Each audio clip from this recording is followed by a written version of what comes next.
5D Mystery School. Okay, so I'm going to switch it up and do the icebreakers before the topic. Well, the first one's kind of, well, it is what it is. President Putin claims Queen Elizabeth is not human. And I remember hearing this from like a friend of a friend, of a family member's friend's cousin. Anyway, I've heard it through the grapevine. There are some articles that came out that I can't find anymore. Then this was actually on the Royal UK website. Queen seen by her subjects in a different form. You can pause to read this. Fact checkers will say it's fake, but we know y'all fake. I just think this is wild because all I gotta do is show you this photo. Bruh. Moving on. This is a tweet from 2020. Pause to read. Essentially, everything you do online is recorded, but you know this. For instance, we have put so many of our thoughts into Twitter that Twitter probably has an algorithm that can tell what we are going to think next. So this new digital ID comes as no surprise. Stay away out there.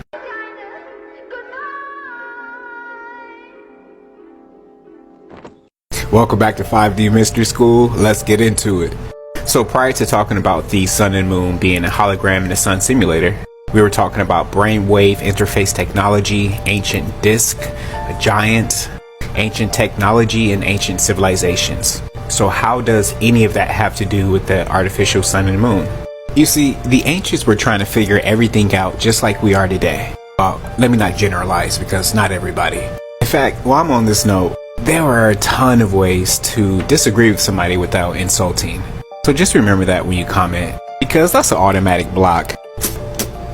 You are denied. Stay in 3D. So if you read this book, which I'm reading right now, then you probably know where I'm going with this. So if I'm speaking of an artificial sun and moon, then from that you can gather that I often ponder the possibilities that we're actually in a computer simulation. You know, like the Sims video game, which is short for simulation. I posted a video before, which I'll repost after this video, which brings into account things like the Mandela effect, which could be likened to a computer glitch, or deja vu, which could potentially be the same thing, meaning a computer glitch. In fact, many people are beginning to wonder the same thing, including a lot of physicists.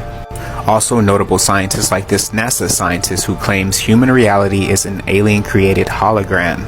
In this book that I'm reading, Super Intelligence, we're actually more like listening to, and you can listen to this on Audible. I'm not sponsored by them. But Nick Bostrom, pause to read, he's a Swedish-born philosopher at the University of Oxford.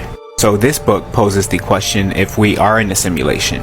And Dr. Richard Taro, who is the director for the Center of Evolutionary Computation and Automated Design Jet Propulsion Laboratory at NASA, of course claimed that reality is a simulation created by an advanced alien race. And side note, I understand how this all may sound far-fetched and off the wall. But when you're born, you spend a mandatory 12 years in an institution telling you what to think. Starting from preschool, which is really young. Most of people's truths come from a system. Majority of those people will die defending those truths, because admitting otherwise would mean that a lot of what they have been taught and know is a lie. Moving on. There have been several books of people pondering the same thing. You might recognize this one from The Matrix. Here's another, and another, and another, and of course this one, and many, many others. This came out last month of this year. So what a lot of people are considering far-fetched or crazy is actually our reality. I know, wild. So before I go to some video footage, I ask you this. I present you with two options, a blue pill and a red pill. Take the blue pill, fuck out of here. If you take the red pill. So pause to read. Zuckerberg claims we will all live in the metaverse. So if our reality is a simulation, then how do we get here in the first place? It's not like people would willingly go into a simulation, right? You tell me. I see a new video every day with somebody enjoying the metaverse, like a simulation within a simulation. Shout out to Midnight Gospel. If you haven't seen the Exit the Matrix Sun and Moon lecture series, I would start there first before coming here. Actually, I will go back to my first lecture and come back here. I mean, there are so many aspects of our lives that we do not understand, like dreams, deja vu, the synchronicities. Dreams being my favorite because, what? We spend half of our lives there. And some people just live their lives like, yeah, I don't dream, I don't know what that is. Which is, I mean, you do you, But the basis, the foundation of a dream is what intrigues me the most. Because you have this dimethyltryptamine that comes from your pineal gland and just induces this dreamlike state. The same thing happens when you die. So reality being a simulation, for me, is in the realm of things that I can fathom. So we're going to dive deep in this lecture of The Sims and see what we can find. Don't forget to watch Westworld. In my opinion, I feel as though it is just as important, if not more, than The Matrix. In the OA. More homework coming soon. So right now we're going to take a look at an old video that I made about the simulation. Then we're going to get into some video footage and I will tap back in with you guys soon. Welcome back to 5D Mystery School. So the new trailer for The Matrix 4 just dropped. And it made me want to go back and watch the old Matrix. You know, the one written by Sophia Stewart. And I wanted to find some Easter eggs. And here's one that begins at the beginning of the film. Simulacra simulation. Well, what does that mean? Well, you can pause to read. Okay, so you can see here it says, claims that our current society has replaced all reality and meaning and symbols and signs, and that human experience is a simulation of reality. So that's pretty cut and dry, hidden there in plain sight. Essentially, it would be like a simulation taking place under a dome on a flat earth. When I was younger, we had these snow globes, and this is kind of like an accurate depiction. So you're taking a blue or red pill. So before moving any further with the simulation theory lecture, I think that it's important to address a few things. If this is a simulation, chances are this isn't the first round. So from what they tell us in school, dating all the way back to 200,000 BC with the Homo sapiens and bow and arrows, to the AD with the death of Augustus, the burning of Rome, and fast forward all the way to atomic bombs, and currently to designer babies. We've made great leaps in a somewhat short time, right? However, with the development of anything, especially a large-scale, intricate simulation like this one, it's not going to start off perfect.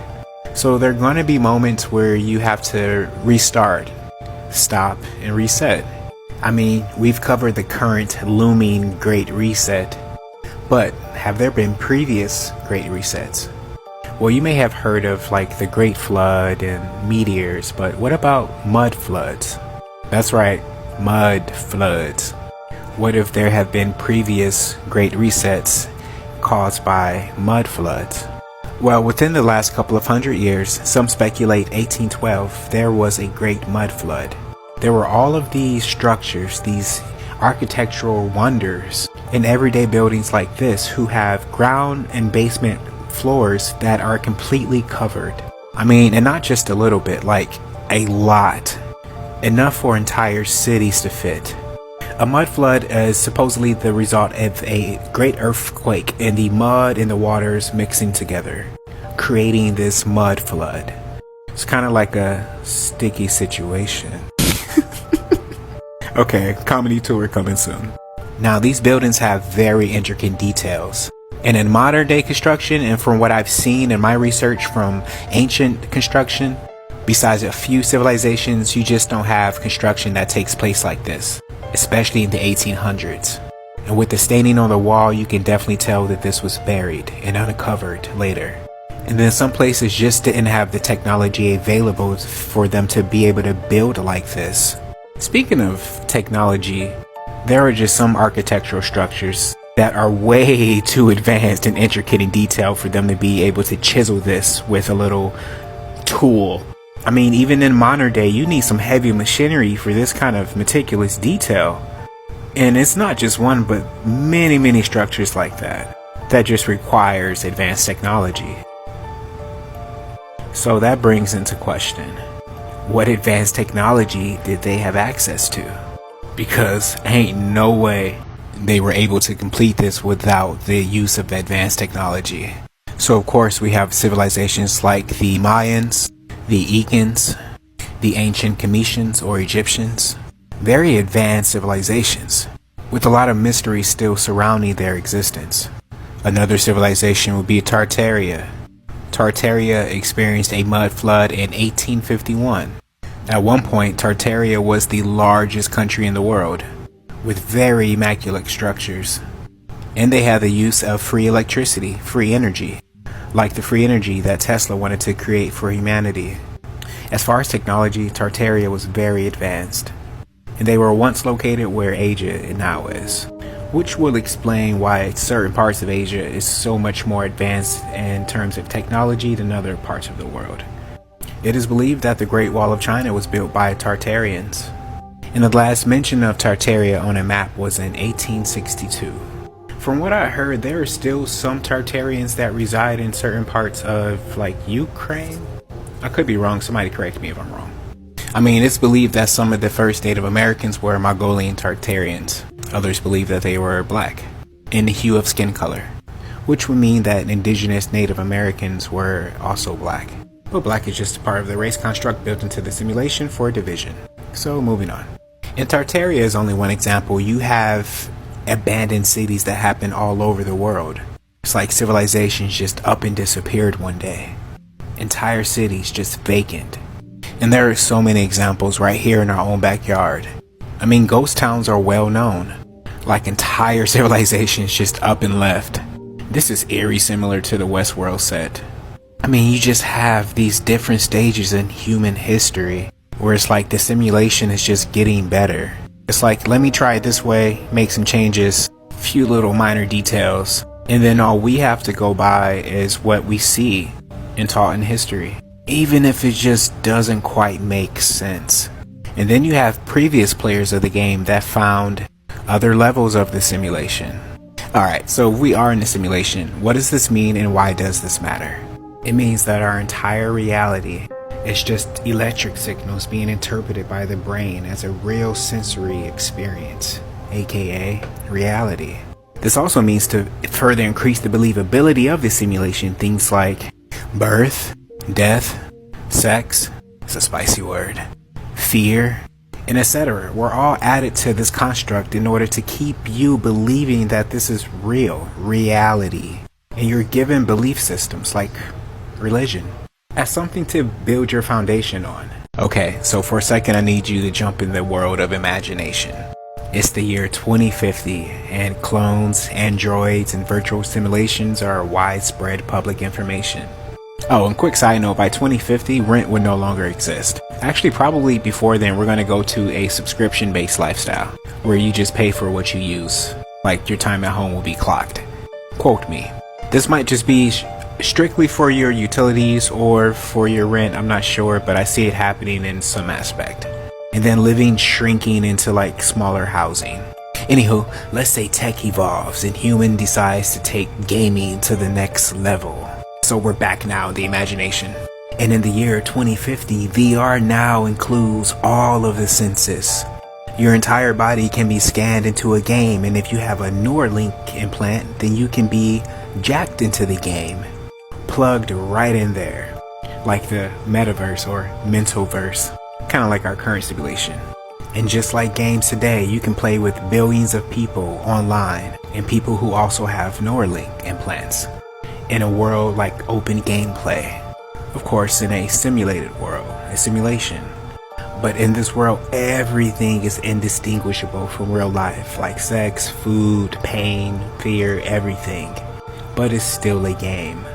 And the only way to beat this game is to finish the game without any karma accumulated. And if you don't, when you die in this game, you just have to come back into the game in another body. And the only way through the game is through the womb of the woman, aka the womb to the matrix. Okay, out of the imagination. Okay, so think about the technology that we are privy to today and how far away from that being an actual reality, if it's not already our reality. I mean, quote me, by 2030, 35, humans will be in full-blown gaming pods and sucked into games, living simulated realities, simulated lives, like social media to the next step. I mean, think about this on a personal level. How often do you have your phone in your hand today? How long are you on your phone in the social media world? Think about the metaverse and how this is only the first stage and where this would probably be in 10 years from now. 20, 30 years from now, and how that can become so real that it can be a reality You put on your headset and you're literally in another like lifelike reality. No pixelations, just a straight up reality that's become perfected over time. And that's the real life simulation. And if you're a logical person thinking, well, how can you simulate something like birth that's so natural? My answer to that would be, well, it's being done today with living robots. So, I wonder if the last words of Aaron Valenti are starting to make sense now. It's all a game, a thought experiment. We are in the matrix. Because if we're able to achieve this, and this is only what we know in the public, there's levels to this. I mean, yeah, we're at the first level of the artificial intelligence bots. But not too long ago, we were at the first level of gaming systems. And you can see that advancement. So what if AI bots one day look like us? That's my baby photo. I'm handsome. So if we're at this stage now, and this AI bot says she wants a baby, and it's now possible, then there might be a way to extract and manipulate dimethyltryptamine and insert that into the brain and give them dreams. And when they pass on from their current experience, you give them an in-game review before they move on to the next stage of the game, where they learn more lessons and more ways of clearing their karma that they have accumulated. But it would just be a game. However, part of the game would be that they wouldn't know that it was a game. And you can see that same scenario play out in our modern day reality. When you sleep, the reason that you have dreams is because of the dimethyltryptamine that's secreted from your pineal gland. And when you pass on, you also have that same dimethyltryptamine that secretes from your pineal gland, and it has been shown that you have about 2 minutes of brain activity. So some people have linked this to a life review that people have in their near-death experiences, where their life flashed before their eyes. I don't believe that's insane. I think that's quite literal. And when you dream at night, I think those are like daily checkups, like daily reviews. It's like a way for your subconscious to talk to you, and your subconscious is a way for you to navigate through the game. Same thing with your intuition. Side note, if you were to master something as simple as dreaming, then you would be connected to source. I mean, you spend half your life there, you might as well learn how to lucid dream and astral project. And I had a few of you DM me about dreams, so before we touch on that, we still have a few things to talk about with the simulation, but they are connected, very much so. And yes, I do believe there is a way to break out of the simulation. I have no idea what that looks like, but that's the purpose of the game. Of course, this is all based on the simulation theory, which to me makes more sense of explanations of our current reality. For example, good morning Earth, this image was taken less than a minute ago. Here's the definition of image. It's weird here, boy. Here's a film to check out about the simulation. Here's a good one, and another good one, and one more on Apple TV Plus. Alright, so I'm going to play a few videos about things I talked about today, and I'll tap back in later. Like and follow for more. I love you. Peace. First of all, y'all keep calling me Black Panther, and I do not look like Chadwick Boseman. Rest in power. So stop it. Alright, so quick icebreaker. You guys know how we do it here. I find it odd that both Fukushima and Chernobyl are both facing some type of like imminent danger. I've covered this before on what makes these two power plants unique, so just keep your eye on these.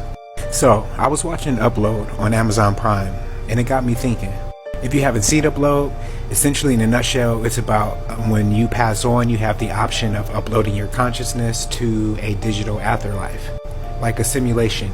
You can still interact with the world via internet and phone calls. It's pretty unique. I'm on episode like 3 or 4. I say it's worth checking out. And you would think that a show like this is science fiction, but is it? Are we able to upload consciousness to a computer today?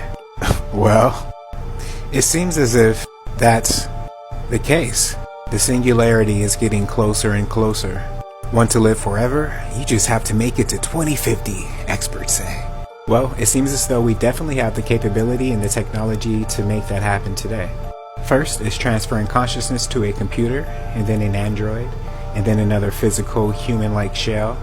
Essentially trying to get rid of the life and death, reincarnation cycle. So, I want you to keep this in your mind as we move on. Remember the scene from The Matrix.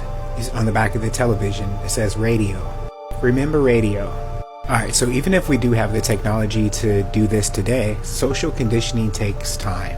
And social conditioning will look a little something like this. First, wanting to reduce the effects of aging, and then increasing the lifespan, and then reverse human aging, followed by editing DNA. First it was genetically modified food, and then now it's genetically modified DNA. And according to this article, scientists are altering DNA to genetically engineer new forms of life. And the next phase in conditioning is integrating AI in the everyday life, make it more socially acceptable. By merging AI with your everyday living, it increases your dependability on AI. An example would be like Siri or Alexa or Google or Apple Maps. And then the idea really starts to get pushed and promoted in the public eye. And then next you'll start to hear the word cyborgs. That's part of the conditioning. It just helps to solidify it in your consciousness, especially when you start to see it in films and television. And then after several years and stages of social conditioning like a program, at first you use the AI for tasks, but they stay for the jobs. It's like a fine-tuned program and everybody just gets in line. So when you hear that your reality could be nothing more than your brain receiving electric signals, well, what exactly does that mean? Well, let's your brain for a second. So in the Deciphering Reality Weather lecture, we covered the electromagnetic spectrum. And if you haven't seen that lecture, I would implore you to stop here, go and watch that lecture and come back. That's just to help you get a better understanding of what's happening, just in case you don't know. So on the EMS, radio waves make up a large portion of our reality. Alright, take note. So, pause to read. What type of electromagnetic wave is a computer? Radio waves. Same thing for laptops, or most of us say MacBook. Radio waves, of course, are used in radios, television, cell phones, and wireless computer networks. They're used in communications, radar, microwaves, infrared. If you want to learn more about how they're used in communication, just pause to read. A little bit more for you there. Many household appliances produce EMFs. Low consumption light bulbs, televisions, computer screens, electro radiators, even electric blankets. And at the bottom you can see some types of waves that are used in everyday life. Now take note of this. In reality, computer monitors mostly emit non-ionizing radiation in the form of weak pulsed electric fields and create very low frequency and extremely low frequency magnetic fields. We'll break that down in 1 second. So, ionizing radiation has enough energy to free electrons from the atoms or molecules that they're attached to. Non-ionizing radiation lacks the energy to free these same molecular bonds from the atoms or molecules that they're attached to. Remember that. Alright, so real quick, let's touch on radio frequency. A radio frequency is also known as radio, or if you're a baby boomer, a boombox. Okay, so pause to read. Okay, so the audible frequency is commonly referred to as sound. Sound's frequency range is about 20 Hz to 20 kHz. There are some restrictions to transmit and receive electromagnetic waves of this audible frequency directly. The size of the antenna must be huge. That's important. AM radio frequency is about 500 kHz to 1600 kHz. FM radio frequency is about 88 MHz to 108 MHz. AM stands for amplitude modulation, FM stands for frequency modulation. In AM, the amplitude of the electromagnetic wave changes according to the amplitude of the sound. In FM, the frequency of the electromagnetic wave changes depending on the amplitude of the sound. They don't really teach those things. And this is just a small example of how we actively engage with EMF every day. So you can say that the entire simulation is possibly powered by the EMF and components derived from the EMF. There are astounding simulations between humans and computers. I've covered this before, but look at the noticeable similarities between cities and circuit boards. And once you see it, you can't unsee it. You don't know if you're looking at a city or a circuit board. So you see the layout of the circuit board here, but that could easily be a blueprint for a city. Circuit board, city, circuit board, city. I'm not going to even tell you because you don't know which one. And that's the point. And this is where the term grid comes from, like off the grid, on the grid, computer grid. It's like this energy known as God is a master coder. I wonder. Okay, so I've spoken about Nikola Tesla before, and how he was able to provide humanity with electricity. Haters will say otherwise. If you know, you know. But how was he able to do this? Well, let's break this down in simple terms. Basic Physics 101. Alright, so our reality is powered by the EMF, right? So that means there's this readily available, omnipresent electricity that we shouldn't be paying for. But yeah, any given time you can tap into it and get you some electricity. Get you some of this static. We can't see or feel this electricity without physical ways to bring it into our reality. To bring it into this frequency that we experience as humans. To bring it into this simulation. And to simulate something means to make a simulation, something such as a physical system. To imitate something. So a way to bring in that electricity is an antenna, right? An antenna is a device for sending and receiving electromagnetic waves. A typical antenna has the form of a wire with both ends cut off. Pause to read more. Usually the electric field formed in the capacitor does not leak out to the outside. The antenna is a device to leak the electric field to the outside actively. The electric field leaking to the outside is called a radio wave or electromagnetic wave, and it spreads through space at the speed of light, at the speed of photons, which is a particle we discussed before. Electromagnetic radiation refers to electromagnetic field waves radiating through space-time, carrying electromagnetic radiant energy. And that includes radio waves, microwaves, infrared, visible light, ultraviolet, X-rays, and gamma rays. And at the bottom here you can see the speed of light equals the wavelength times the frequency. And you can see here the representation of the wavelengths and their frequency and the photon energy they have. So EMFs radiating through space and time, what does that mean? Well, space means a period of time, and time means, I'm going to use B here, a non-spatial continuum that is measured in terms of events which succeed one another from past through present to future. And a period is the completion of a cycle, a series of events, or a single action. And of course, I've covered this before in the Deciphering Reality lecture. Okay, so this is a system. Like everything has an order, almost as if there was a master algorithm that runs the simulation. Quick side note, if you haven't seen Loki on Disney Plus, then I would suggest that you go and watch that. A lot of hidden in plain sight type of stuff.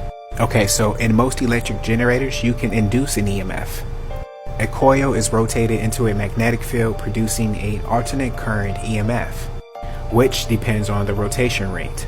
Now, imagine that on a large scale to produce a grand simulation, to produce a reality quite similar to ours, or quite literally ours. Side note, for time travel, I'm thinking that you need a large particle accelerator for magnetic particles, and a way to plug that directly into the EMF, and also a way to calculate the proper coordinates for past or future. And of course some other aspects, but those are just like the main mechanisms. So what would that mean to produce a large enough simulation? How would you run that? Well, here's a nutshell version. Earth has a magnetic field, right? Disregard the round Earth. We don't do that for here. Flat Earth all day, baby. Or should I say flat plane? Anyway, Earth's magnetic field, right? So you have a north magnetic pole, then you have a geographic north pole. Same thing with the south. Why is that? Pause to read. Earth looks like a big magnet with a north and south pole like any other magnet. Pause to read if you want to know how a compass works. Basically, the needle of a compass is actually a magnetized piece of metal, and it aligns itself to the local magnetic field, but it always points north, meaning that the North Pole might have a very strong magnetic force. The Earth also has an electric field. Disregard the roundedness. On that scale, you have the aurora borealis, lightning, the ionosphere, so a magnetic field and an electric field. Pause to read. Essentially, every time that you use electricity, you're either using AC or DC, alternating current or direct current. Okay, so the ionosphere is responsible for the electric field above the Earth's surface, and the charge is stronger the closer you get to the Earth's surface, like the main power field, like a direct connect with the EMF. And this is why when you take off your shoes and you put your feet in the sand or the grass or that little part between the ocean and the sand, it's called grounding. which is also a term in regards to electricity. So what is the ionosphere above us that's responsible for this electric field? Well, pause to read. The ionosphere is the layer of the Earth's atmosphere that contains a high concentration of ions and free electrons, and is able to reflect radio waves. It lies above the mesosphere and extends from 50 to 600 miles above the Earth's surface. Keep that in mind. Okay, so the ionosphere reflects radio waves that come from the electromagnetic spectrum, or the EMF. And if it extends to 600 miles, that means that anything requiring the EMF would not be able to go past that, right? Well, you can see that low clouds, middle clouds, and high clouds here, and how far they go up. But the high clouds go up about 60,000 feet, or 11 miles. Planes can go up to about 38,000 feet, or even 60,000 feet. And a Lockheed SR-71 Blackbird can go up about 90,000 feet, or 14 miles. So in comparison to these commercial planes and Blackbirds, the sun and moon seem pretty far. The International Space Station can go up about 250 miles, which is still within 600 miles. And I'm very skeptical about this photo of the ISS, because if NASA is the largest consumer of helium, then most of their satellites need helium to stay in the air. And this photo is missing that helium. So I'm feeling something is doctored here. Even through a telescope, it looks, I'm not gonna say it, hologram. So moving on. Maybe the ionosphere is closely related to the firmament.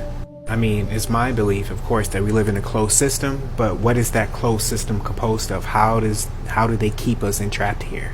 Is there some type of electromagnetic force field reflecting radio waves?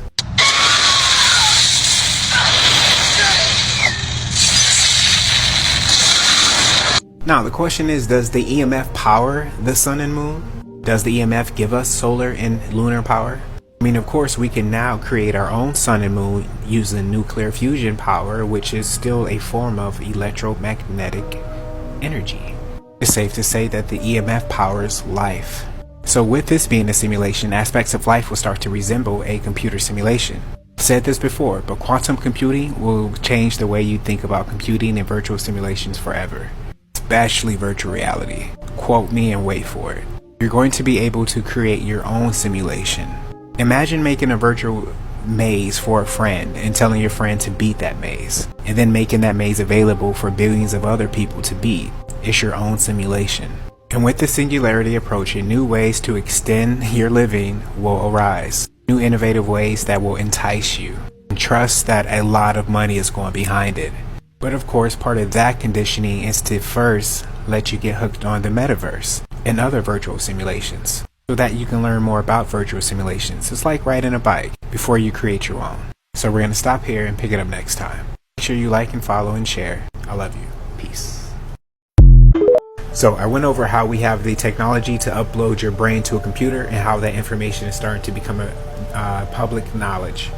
But are you already connected to a computer? A circuit, the electromagnetic field? Well, yes, we've been over this before.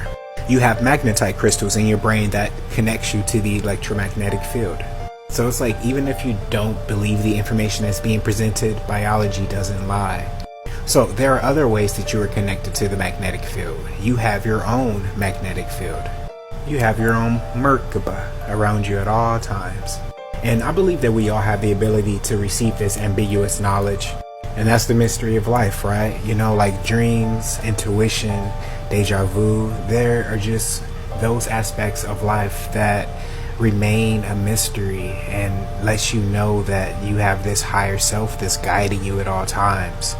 People call it their angels, Buddha, God, Jesus, whatever you call it. It's just this energy that is there and is omnipresent. We all feel it and we know that it guides us. What it's called, I don't think it matters, because honestly, I don't think any of us have it right anyway. If this is a simulation, then there's a hard copy of you somewhere. Just don't go too far down this rabbit hole. Don't bite the apple.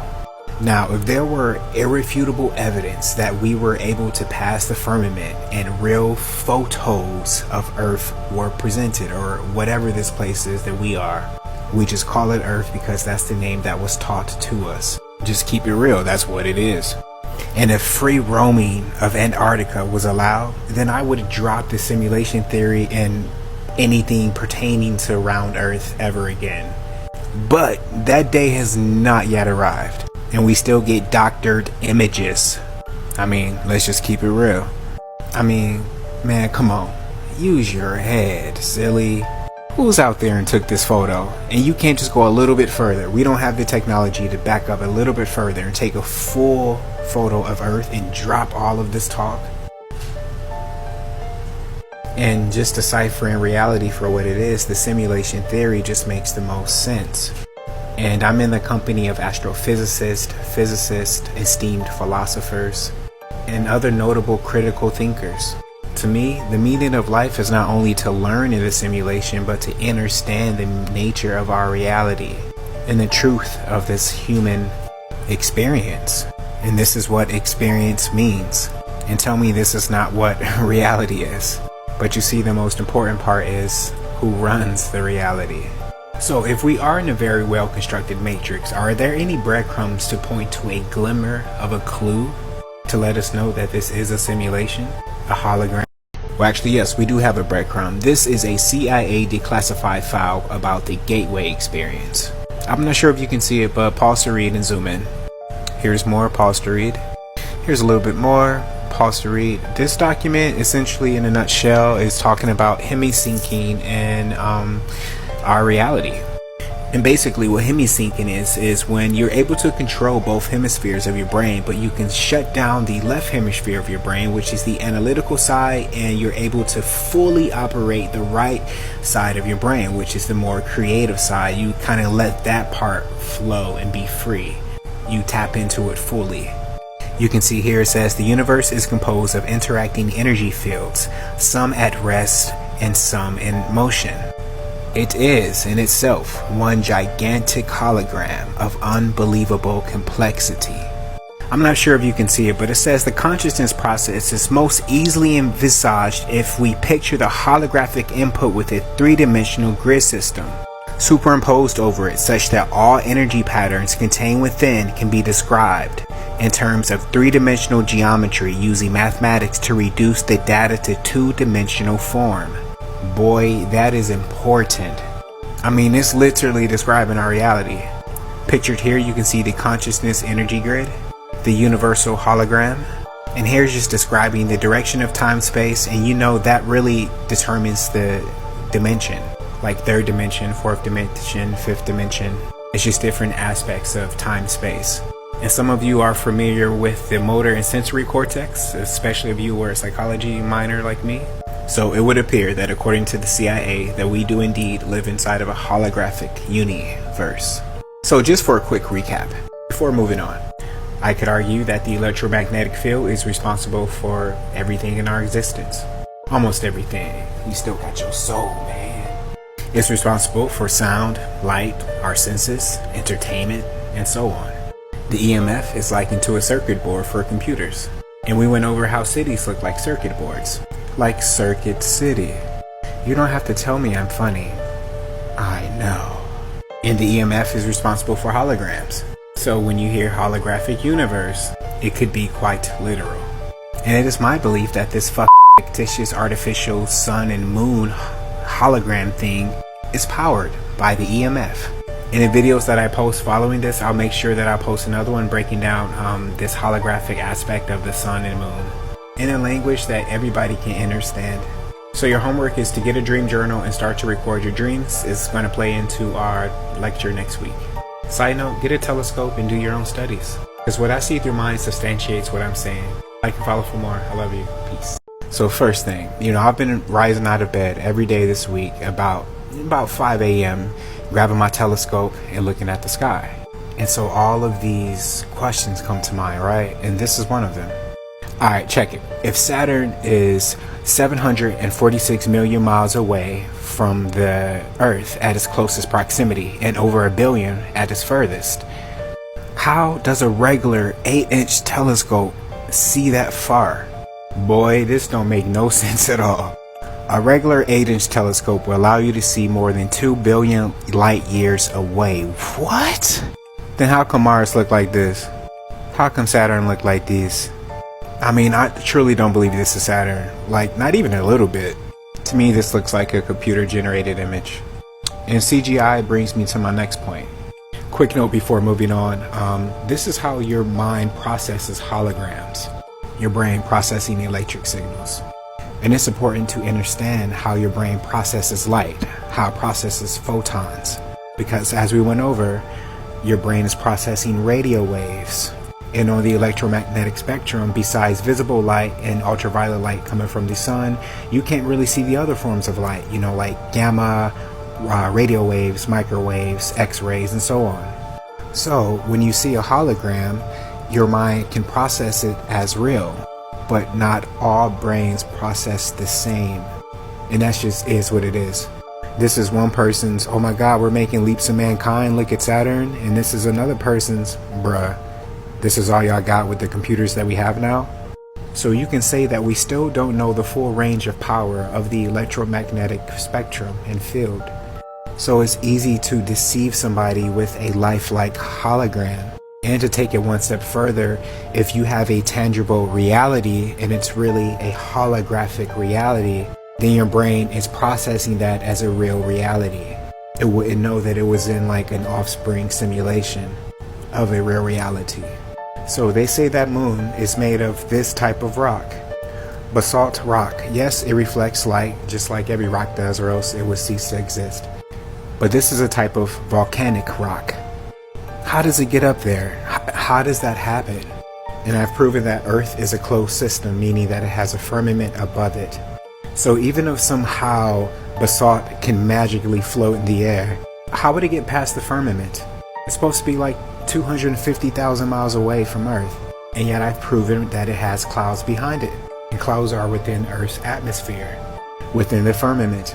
And yes, basalt reflects light like I mentioned, but it doesn't reflect light like this, or else every piece of basalt would be doing it. Alright, so if NASA is the largest consumer of helium like we went over to keep these things in the sky, you know what, I can't do it with this image anymore.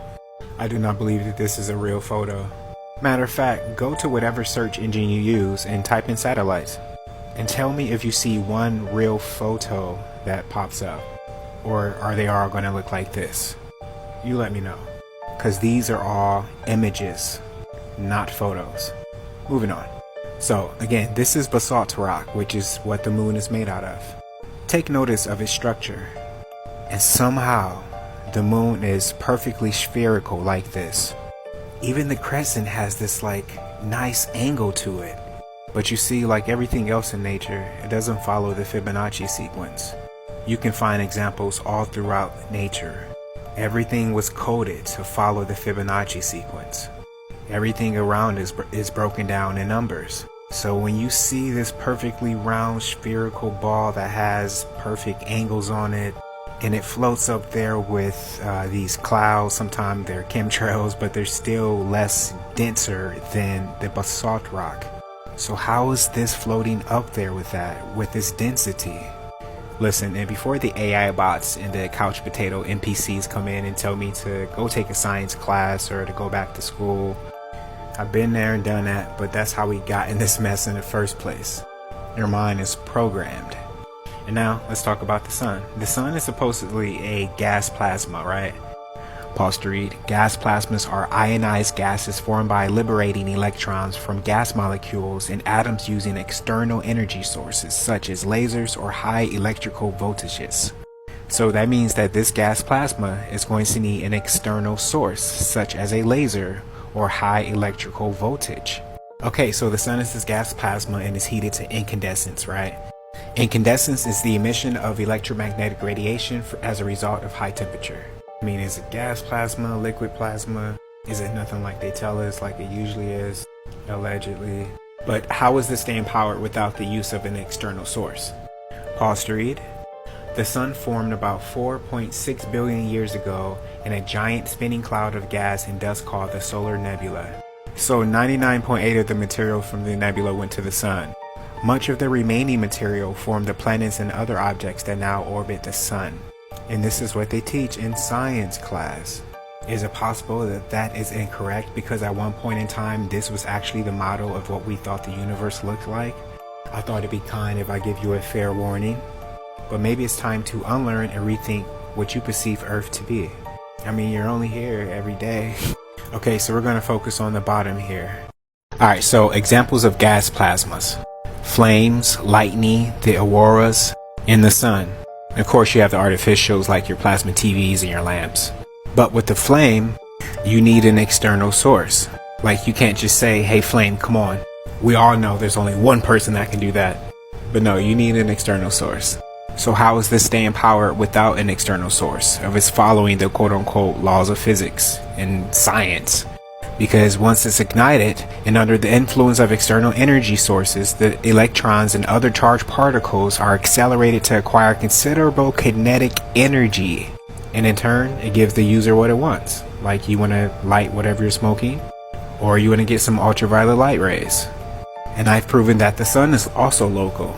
So if it's inside the firmament, could it be powered by the ionosphere, which reflects radio waves and extends 600 miles above the Earth's surface? And if the sun is within the Earth's firmament, then that is within 600 miles. And the ionosphere would be the external source that powers the sun, the gas plasma. And real quick, going back to the moon, that's supposed to be made out of basalt, volcanic rock that magically floats in the air. So I went over the possibility of this being a hologram, a very strong possibility. And the most common rebuttal, and a very good rebuttal I must add, is, well, they didn't have holograms back in the day, man. You know, ancient civilizations didn't have that stuff. Are you sure? Like I mentioned before, ancient does not equate lack of. The coders of the simulation could have obviously came in and gave them technology. I mean, you don't just get the material for this out of nowhere. Come on, man, use your head. I mean, was holograms possible back in the day? I mean, Tesla was obsessed with the Egyptians, and low-key, so am I. You know, ancient Kemet is where alchemy comes from. And you see, the Great Pyramids are the first, you know, quote-unquote Tesla coils. I would even argue that they had some form of free energy. So they were plugging directly into the electromagnetic field.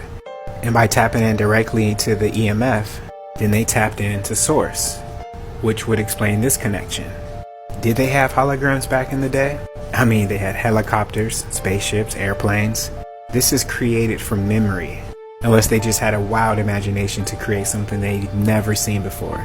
And so they say the sun has nuclear fission going on the inside where hydrogen turns into helium. But this nuclear fission isn't some wild universal phenomenon. If we can do it here, and we're not even a fourth as old as the universe or the simulation, if those timelines are even correct. But I digress. Now, another intelligent rebuttal will be, well, what we burn up of the sun was inside of the firmament? Well, they recently launched their artificial sun, and I'm still breathing. And you have a new artificial sun that's under construction that's going to be hotter than the artificial sun that China just launched. And they're using nuclear fusion, which is the same thing that our current sun is. It's a nuclear fusion reactor. And I believe it's powered by the electromagnetic field. And we went over the moon hologram and how I believe we need to unlearn and rethink the technology that was available in the ancient times. Alright, so if this is powered by the EMF and we are in a simulation that is also powered by the EMF, the electromagnetic field, then what other clues are there that might suggest that this is so? Well, if this is a simulation, that means that everything is a code and it has a program. You know, like stick to the code, boy code, girl code, G code, ninja code, introvert code, but that's for the cool people. So if everything has a code, that means that it can be adjusted, manipulated, altered, including time. And this means that time travel is possible by manipulating the electromagnetic field. And if you also read this very dry read, then you know that it has been discussed that time travel is possible through wormholes. But I believe that it's possible through wormholes in time by manipulating the electromagnetic field in subatomic particles. You just have to rethink the code. You actually time travel every single night when you dream. Okay, but before we fully switch gears and go into time travel, which is going to be connected to the simulation theory and the sun and moon and brave wave interface technology and pretty much everything else that we've been discussing up to this point. Just like one little chain of topics and lectures connecting together. But anyway, it's Friday. I'm going to keep this short. Don't forget to get that dream journal and start to write down your dreams. When you rise up, before you exert too much energy doing anything else, write down what you can remember from your dream. And make sure you choose an alarm clock that doesn't jar you out of your sleep. An alarm that just quietly and softly just nudges you like, hey man, wake up. And if you're going to be participating in the DIY classes this summer, then that dream journal is very important, and it's essential that you get started now if you don't already have one. That's your homework. Make sure you do it. Make sure you like and follow and share. I love you guys. Peace. So first, I asked you guys a question on my IG story. Do you remember your dreams? 79% of you are saying yes, and 21% of you are saying no so far. Go take that poll so we can see how the end results look. So, a quick icebreaker. You know how we do it here. If the electromagnetic field is powering the matrix, then how is the electromagnetic field staying charged? Well, it's my theory. I believe that the EMF is staying charged by thunderstorms. And I know you're probably thinking, well, I don't see enough thunderstorms for that to happen, Astro 5D. What are you talking about? Well, pause to read. Lightning strikes reach the ground on Earth as much as 8 million times per day, or 100 times per second, according to the National Severe Storms Laboratory. So one can say it's keeping this pre-rendered simulation alive, running, surging. And we went over what lightning is in the Deciphering Reality weather lecture. It's just particles charging particles. And the reason you can see lightning is because it's plasma coming from the ionosphere, which is about 600 feet above the Earth's surface, as we went over, which is all electromagnetic energy. And I hope it's all starting to click as we continue. So that was a quick icebreaker. Now let's get into it. Alright, so last week we left off talking about the electromagnetic field and the ability to power the matrix, the simulation. So now we're going to switch gears, but still within the realm of the simulation theory. And of course, we're still going to touch on the simulation theory here and there throughout this lecture. And I believe this is almost tied with the firmament series for my longest lecture yet. I just love information. Because that's our reality, the rendering of information. So in a few seconds of dreaming, we can live through hours, weeks, years, or a lifetime. Basically, dreaming is a form of mental time travel. The laws of physics doesn't apply there. It should really be called the theory of physics, but I digress. This is due to the dimethyltryptamine being released by your pineal gland. Now, I've talked about my experience with dimethyltryptamine in the physical form and how I experienced time being manipulated. And that experience confirmed what my soul already knew to be true, that essentially this is all a mental construct. Okay, so when you dream, you're in a different realm, the astral realm. Your brain paralyzes your body so that you're not acting out your dreams. The neurotransmitters gamma-aminobutyric acid, or GABA, and glycine causes REM sleep paralysis. So this is sometimes why you wake up and you can't move anything. It's literal sleep paralysis, hence the name. If you've ever experienced astral projection, then chances are you had a run-in or sleep paralysis. Well, your brain paralyzes your body so that you won't go acting out your dreams. And during astral projection, your astral body leaves your physical shell, but you're still tied to your physical shell by like a tie. You can call it a soul tie. I can speak about this from experience, as my first run-in with astral projection was at the age of 5. I remember being in like my astral body. My mom was trying to get us ready for school.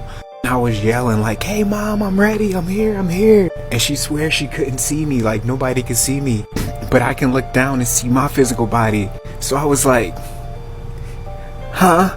Long story short, I freaked out and fell back into my physical body. And that was my first experience with astral projection. And that left an impression on me at the age of 5. It was like, where am I? What is this reality?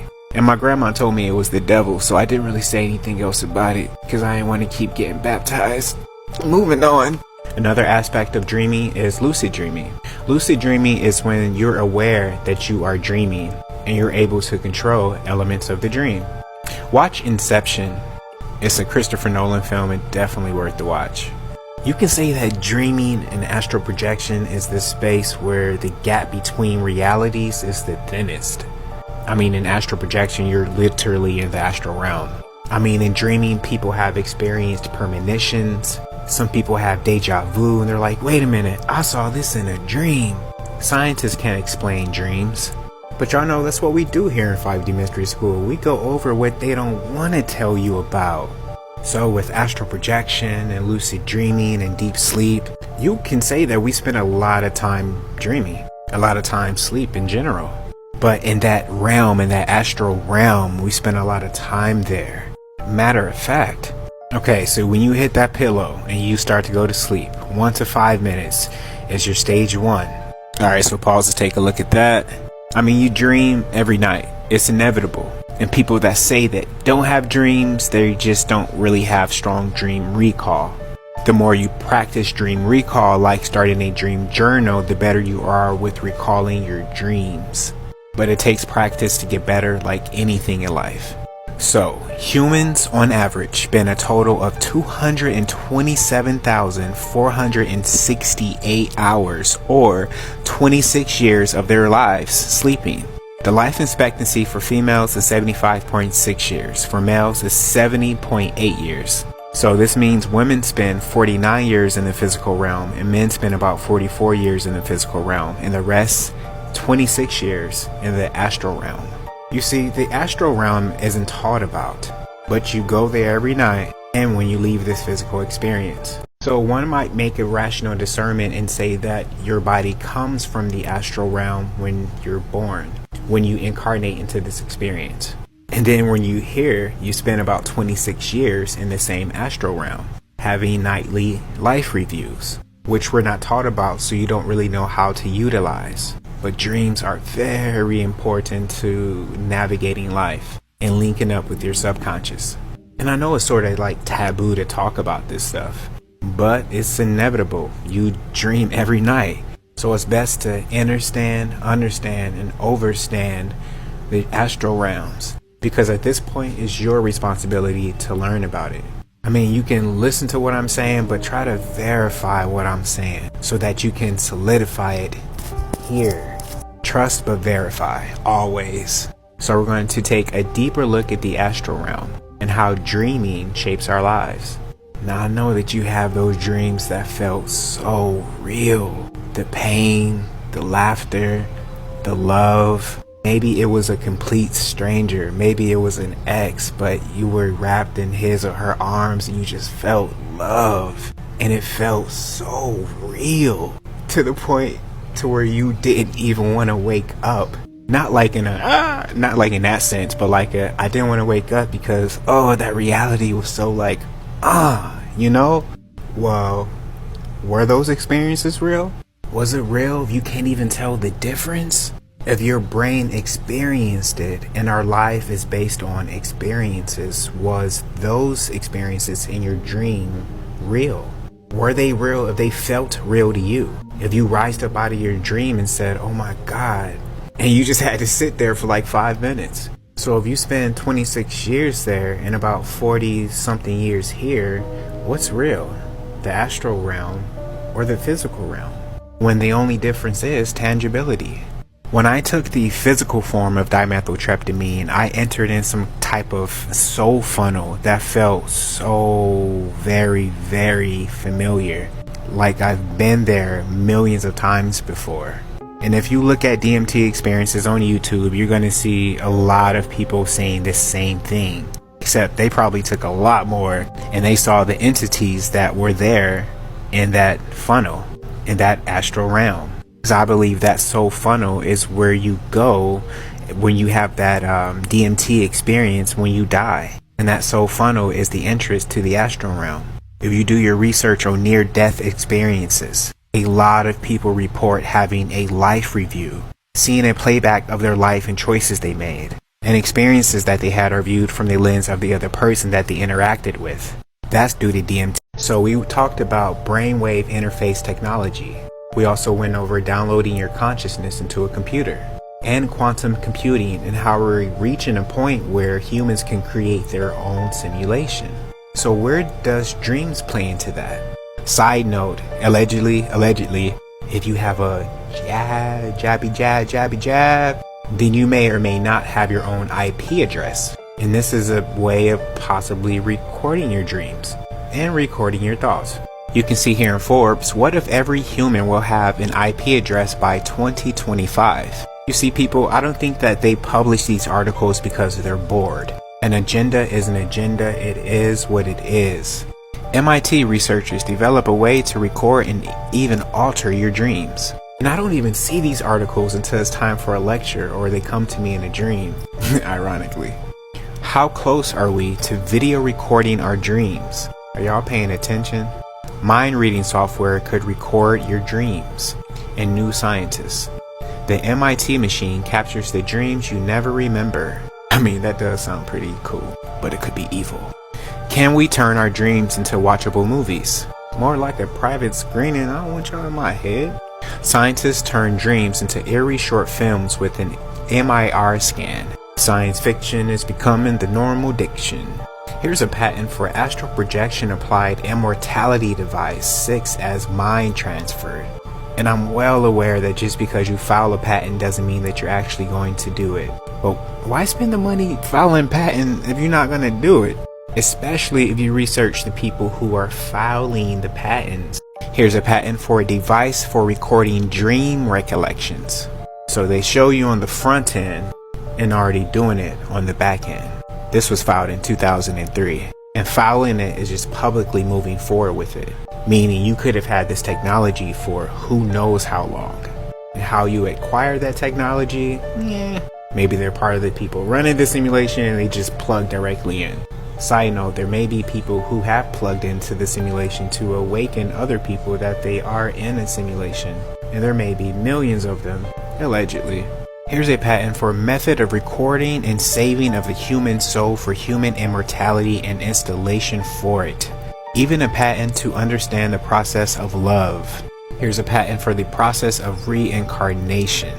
And here's a patent for sustaining and prolonging life without dying, death, torture, reincarnation, or being reborn in the flesh. So essentially, if you're able to understand the human experience, the emotion, the process of love, dreaming, then you're able to replicate it and probably mass produce it, which could be an end goal for a simulation.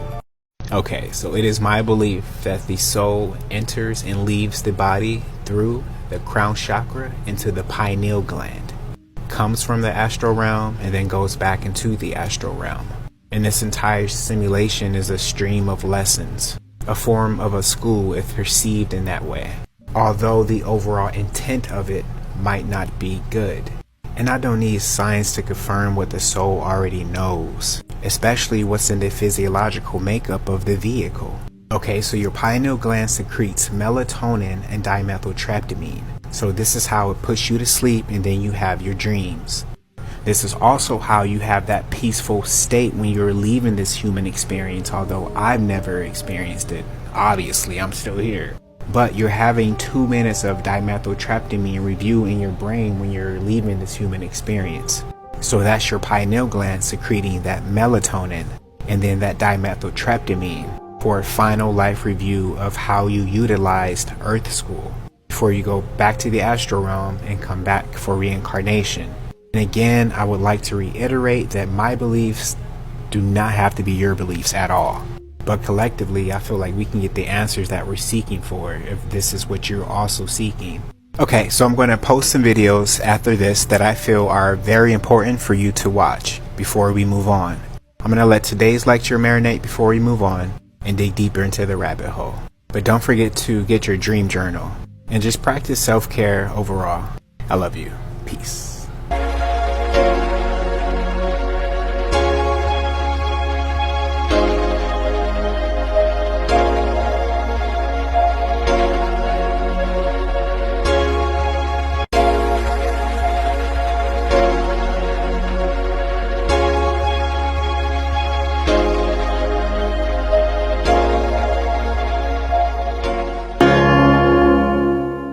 Hi, it's Mr. Anderson, and this is AP Physics Essentials video 27. It's on electric field strength. And before we start talking about that, I'm going to show you a quick simulation. I'm going to add some charges to a box. And the first time I add those charges, I'm going to add 1 Coulomb charges, and we're just going to watch their behavior. So each of these particles has a 1 Coulomb charge. You can see that they're pushing on each other. Now let's increase the charge to 2 coulombs. And you should be able to realize that there are bigger fields being generated, a greater electric field strength. Now we've got a 3 coulomb charge. They're really pushing on each other. You might have figured out that these are positive charges because the fields are moving away from the charge. And now if we get a 5 coulomb charge, they're really applying a force to each other. There's a huge electric field strength, and this one charge can't even find a place to sit. And so if we take an object, we can measure the electric field strength, and we usually represent that using arrows. And so this object has no charge, but if I add a charge to it, it's going to have an electric field charge or electric field that's moving out from that positive charge. So if I remove the charge, then I remove that electric field. What's going to happen if I add a negative charge? Well, we're going to have the same size of arrows, but now they're pointed towards the charge by convention. If I remove the charge, what happens? They go away. Now this video is about electric field strength. And so if I add one charge, get an idea of how long these arrows are, but now let me add one more charge, and what happens is we've increased that electric field strength. And if I add another charge, what happens? Again, we're increasing the electric field strength. It's getting larger. And sometimes it's unwieldy to just increase the size of those. So instead what we'll do is as we add more charges, we just add more arrows. And this will be important when we're looking at, for example, 2 charged plates. And so we could represent the electric field strength as arrows, and as we add charge, we're increasing the number of those arrows. And so there's a direct relationship between the charge of those plates and the electric field strength. Now, it's not always perpendicular, but we're just going to assume that these charged plates are infinitely long. And so in this video, we're really just trying to look at one thing, and that's the relationship between the amount of charge and the electric field strength. And so now I'm going to use a PHET simulation to look at how the amount of charge affects the electric field strength. And we're going to use these electric field strength testers around the outside, and I'm just going to place charges right there in the middle. It's a PHET simulation. I'd encourage you to play around with it. I'll put a link down below.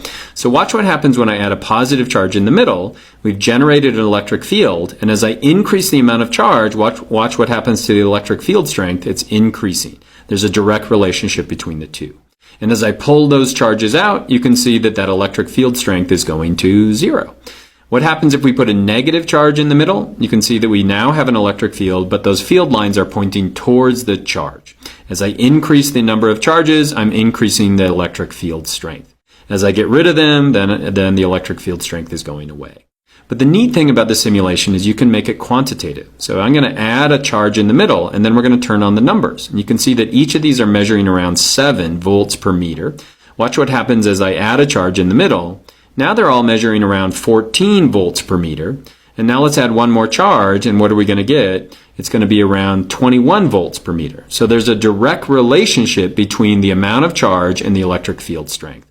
And that's the one thing that you should have picked up. As we add charges, we're going to increase the electric field strength of that electric field. And it's a direct relationship between the two, and I hope that was helpful. All right, so if space is considered a period of time, that means that you can consider a spaceship a time ship, and you can set it to enter into a period of time. And just a side note, as we continue, you're really going to start to understand, and overstand the use of CERN. But before we jump down another rabbit hole with CERN, we have to slowly crawl down that rabbit hole. We have now reached the fun stuff. Now we're going to start to convert the knowledge that we have been reviewing into actual experiments. And this will better help everyone to grasp what we are learning and understand the concepts. Because at this point, I'm really hoping that people are starting to understand the electromagnetic field. And speaking of that, I asked you guys, do you understand the electromagnetic field yet? And so far, 55% of you said yes, and 45% of you said no. Which lets me know that we have to really get down to the technicalities and the mechanisms of the electromagnetic field before we move any further talking about what we're about to talk about now, and before we talk about CERN and how to understand what's going on there. So be prepared for a lot of informational videos today, like a lot, but they're fun, and I have carefully selected them so that you can understand what's happening here before we move on. So go get you some snacks, pause, go get you a nice refreshment, and get your pen and pad ready. Get ready to take some notes. But it's going to be fun. I swear that Urkel is going to be fun. Alright, so continuing on with this lecture, we're going to speak about something that I believe is connected to the simulation theory. And that is time travel. Is time travel possible? If so, how is it done? Do we have any evidence of time travel already existing? Well, we're going to address these questions and more as we continue.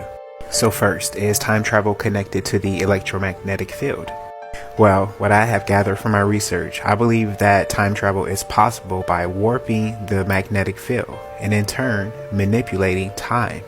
And you can really consider time to be an electromagnetic wave. Your words are electromagnetic waves, your actions, your emotions, your thoughts are all electromagnetic waves. What type of wave is this? Well, we had a pop quiz today and it's really not going so good, so we have a lot of work to do. Here are the answers so far. Not bad, but I know you guys can do better. And there is a Discord, the link is in the bio, so talk to each other and learn together as we move along. And some of you already have, which is really cool. So if you understand electromagnetic energy, then you understand time travel. Okay, so understanding the electromagnetic field means that you can understand time travel, right? But by using which electromagnetic waves? Ultraviolet, radio, gamma? Well, it's really the subatomic particles that would get accelerated. They would have to excel faster than the speed of light. Essentially, you need a transmitter to make the visible particles useful in the physical reality. You could create wireless electronics with a radio wave transmitter that converts radio waves into energy.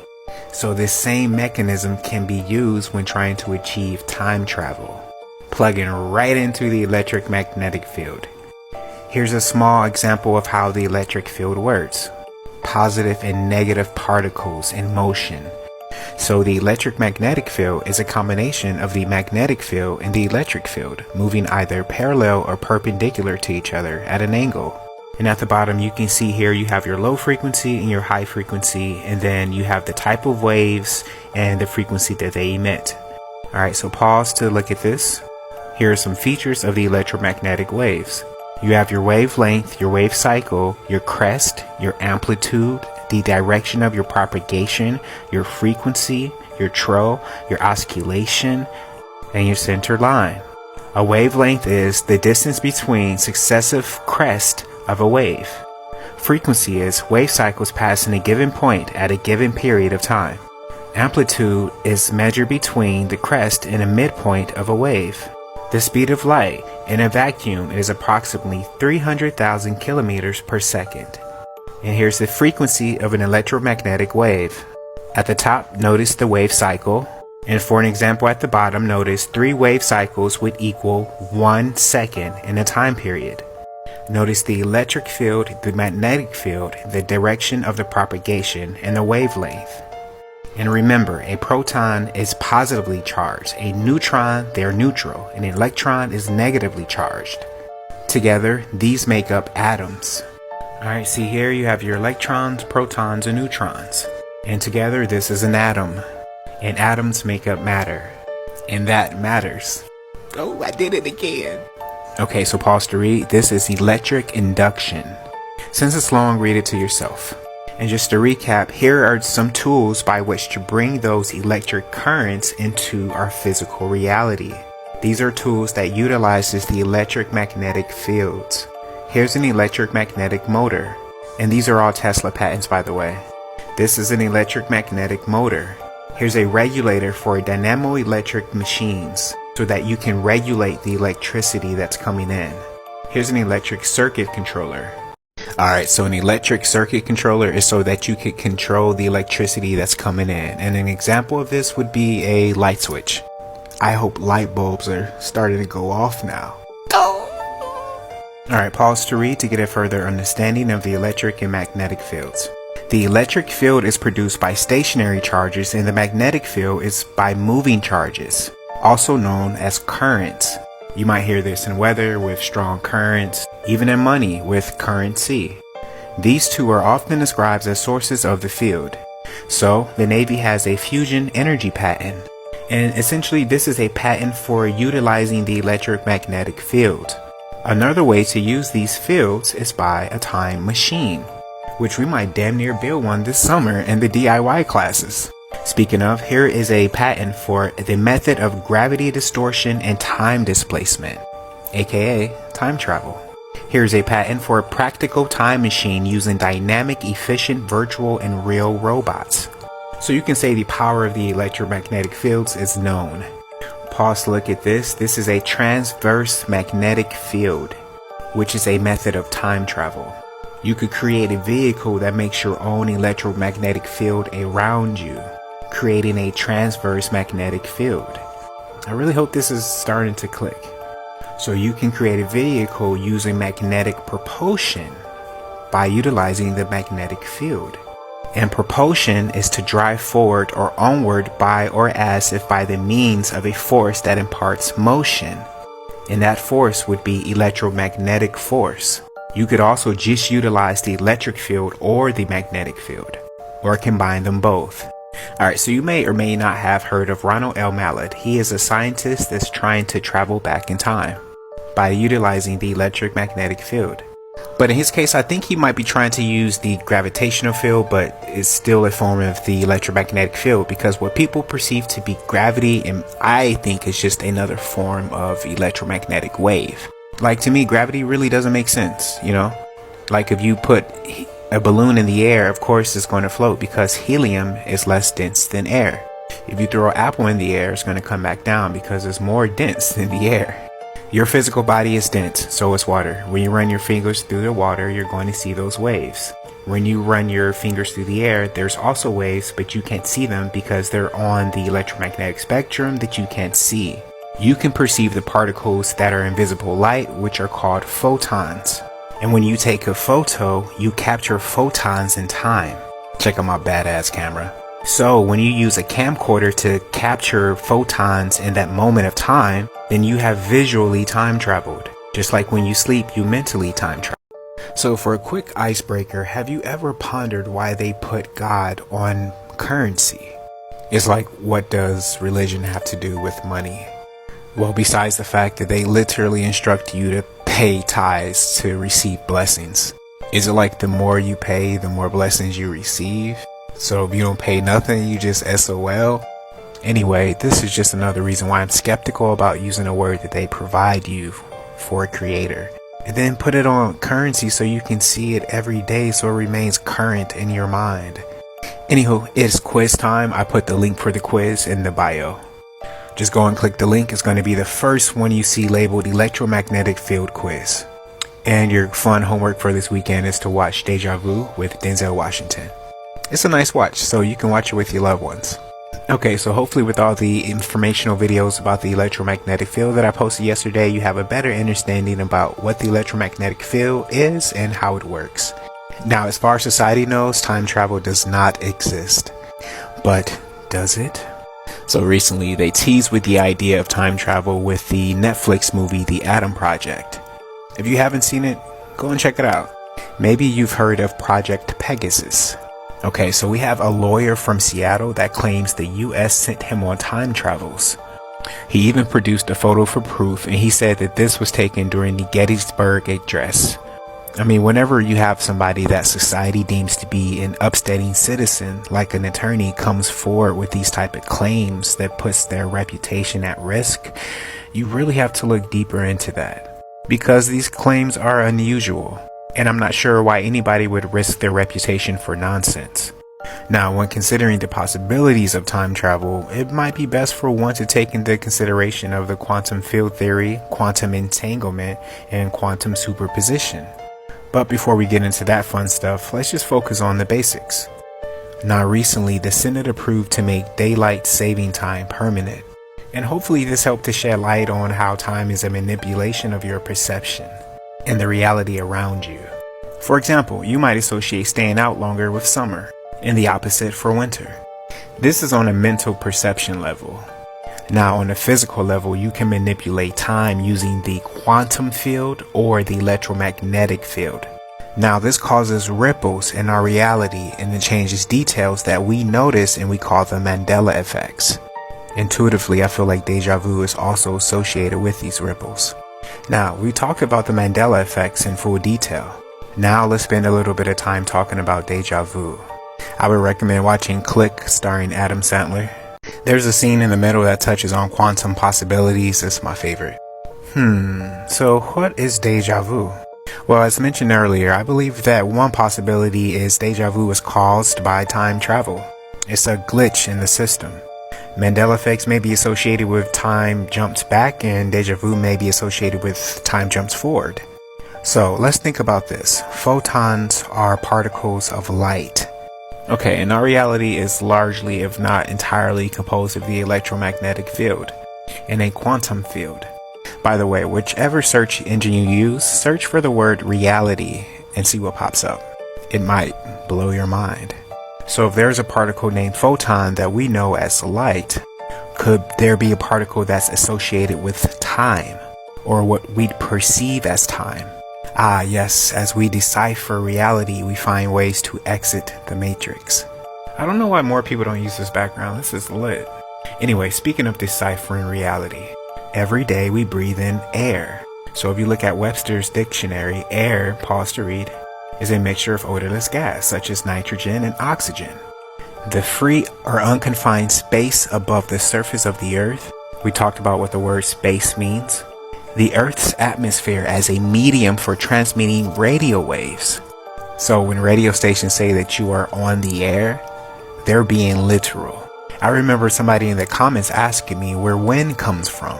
And wind is just the perceptible natural movement of the air, especially in the form of a current of air blowing from a particle direction. That entire sentence is coded for the electric magnetic field. So the wind is blowing the air that you breathe, and the air is a medium for transmitting radio waves. And as we went over before, radio waves make up a large portion of your reality that you experience every day. Okay, when we speak about particles for time, hypothetically, let's say that there was a particle for time. And let's call this particle a tachyonic particle. And this particle always travels faster than the speed of light. According to the theory of relativity, this would violate causality, leading to logical paradoxes such as the grandfather paradox. And this is where you go back in time and you kill your grandfather and therefore you never exist.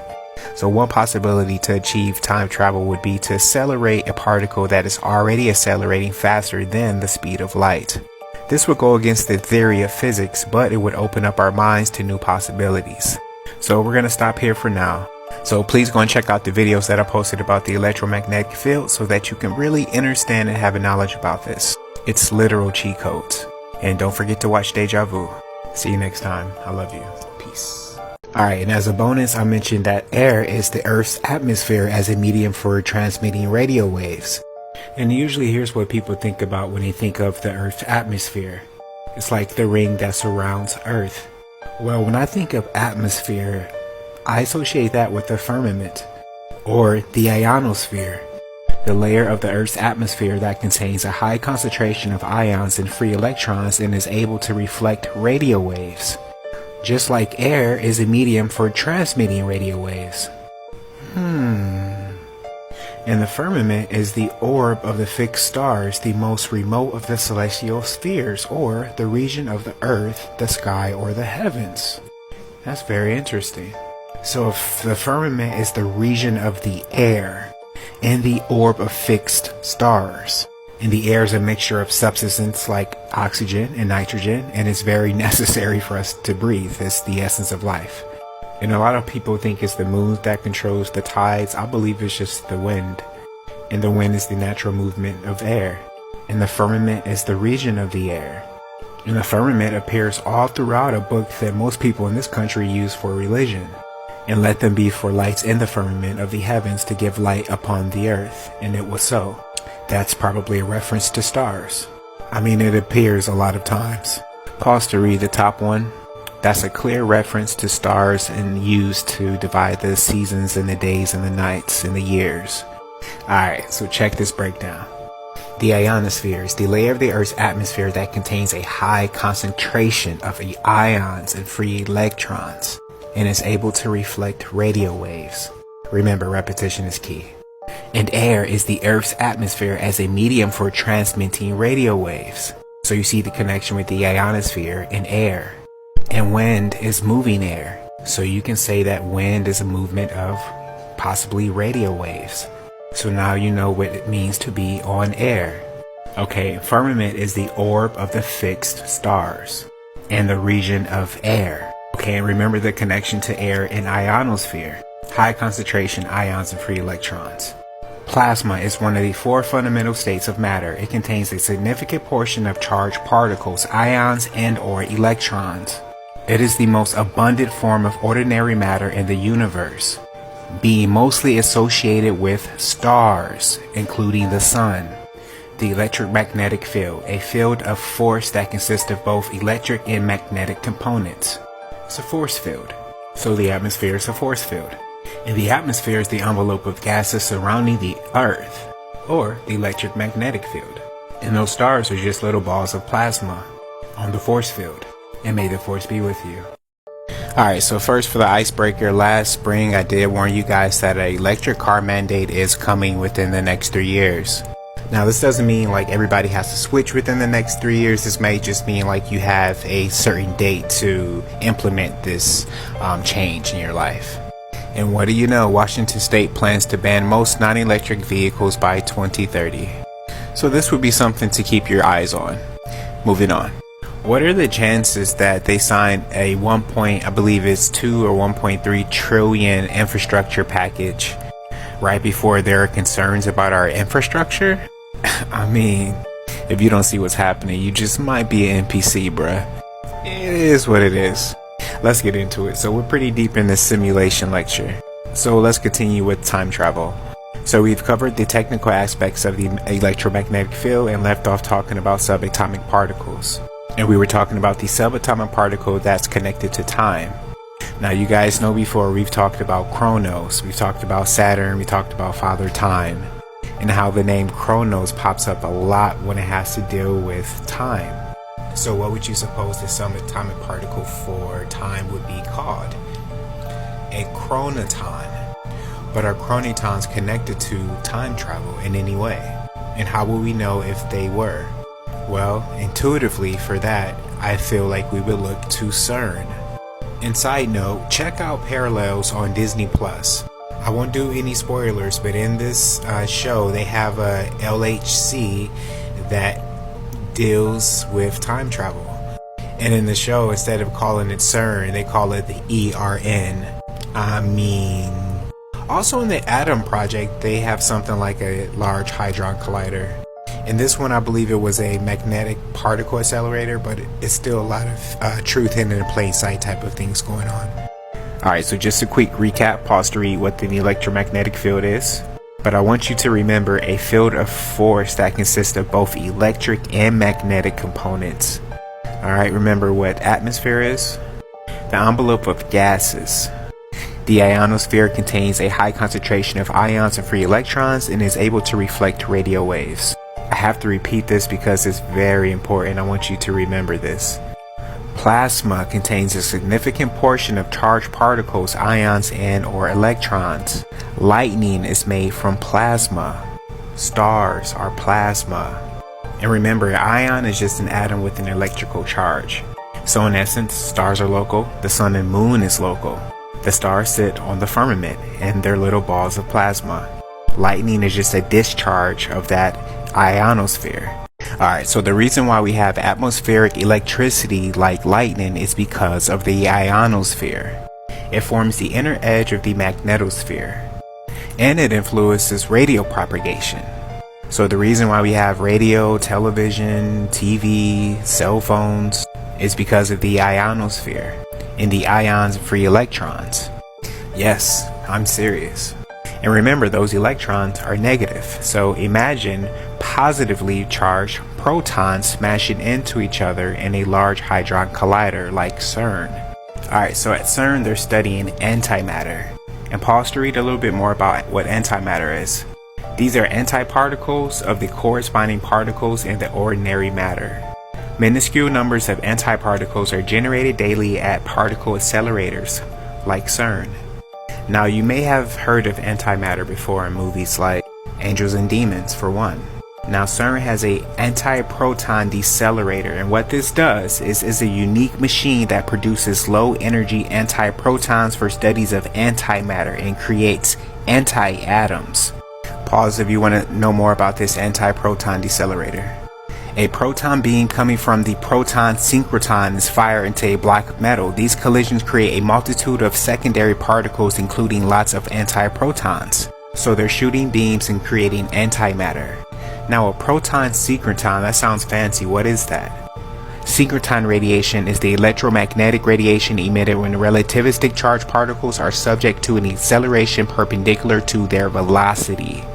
It is produced artificially in some types of particle accelerators. So now you understand this. I'm surprised that we haven't heard anything about chronitons at CERN. Chronitons were produced by the normal operation of room-and-line cloaking devices and were often associated with the phenomenon of time travel. The orb of time was known to produce a surge of chronitons when in operation. Alright, so the Large Hadron Collider is the world's largest and most powerful particle accelerator. It started up on September the 10th, 2008. A lot of things started to get weird. Inside the accelerator, two high-energy particle beams travel at close to the speed of light before they are made to collide. They are guided around the accelerator ring by a strong magnetic field, maintained by superconducting electromagnets. So you should understand the words and phrases here. Pause to read the rest. But notice, liquid helium cools the magnets. Keep that in mind. Pause to read more technical stuff. But when CERN fires up, it looks like this over the skies. And like this. So what really happens when they fire it up? Well, we're going to stop here and I'm going to play you some very important videos. And I'll check back in with you later. So you can now call the icebreakers WTAs. What's the answer? Just a way to ease into the topic of the overall lecture for the day. And if you've been here, it's not new to you. Alright, so first, how is it possible on a round Earth that we can see the moon during the day at the same time that South Africa is seeing it during the nighttime? How, Sway? What's the answer? Next, try to book a flight from the North Pole to South Pole and see how that gets you. And let's say you were somehow able to book this flight. If you were to take this flight, you would see that the plane would never account for the curvature of the Earth. And you would also see that you're probably not going from the top of the Earth to the bottom.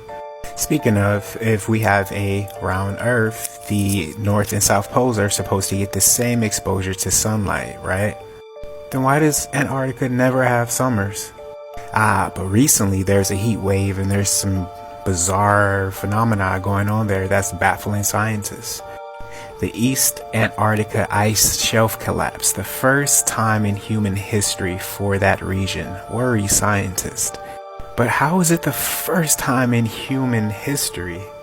If we're on a round rotating Earth and that part of Antarctica is always supposed to get exposure to sun and have melting ice and have summers, but it doesn't happen. Instead, there's a giant ice wall. Make it make sense. Moving on, why do we have a pole star for the North Star, known as Polaris, but we don't have one for this alleged South Pole? See, Polaris is a special star. All the other stars spin around Polaris. It's the center star. It's the North Star. Let me know if you want me to go deeper on Polaris. It might have to be like a separate video. Alright, and that's all for the WTA. It's a little bit long today. Alright, so we left off talking about CERN, time travel, and subatomic particles. Let's continue. But first, someone asked to explain what do I mean by everything is information. Well, if you watched the videos that I posted yesterday, you would know that when scientists study at the very core of matter, of atoms, they can't find any solid structure.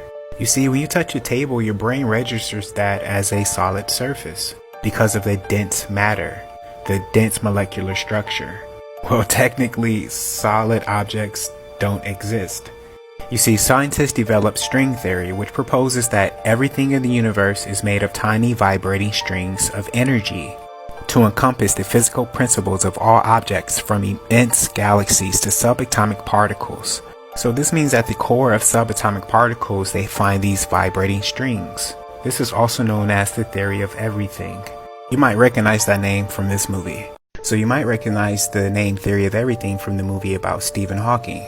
You know, good old Stephen Hawking, the one that gave us a lot of answers to the universe. I would take his word with a grain of salt. Here's him allegedly pictured on Epstein's island. It's like they put these bright scientific minds in front of us to control the narrative. For example, here's Albert Einstein with Lord Rothschild. Moving on.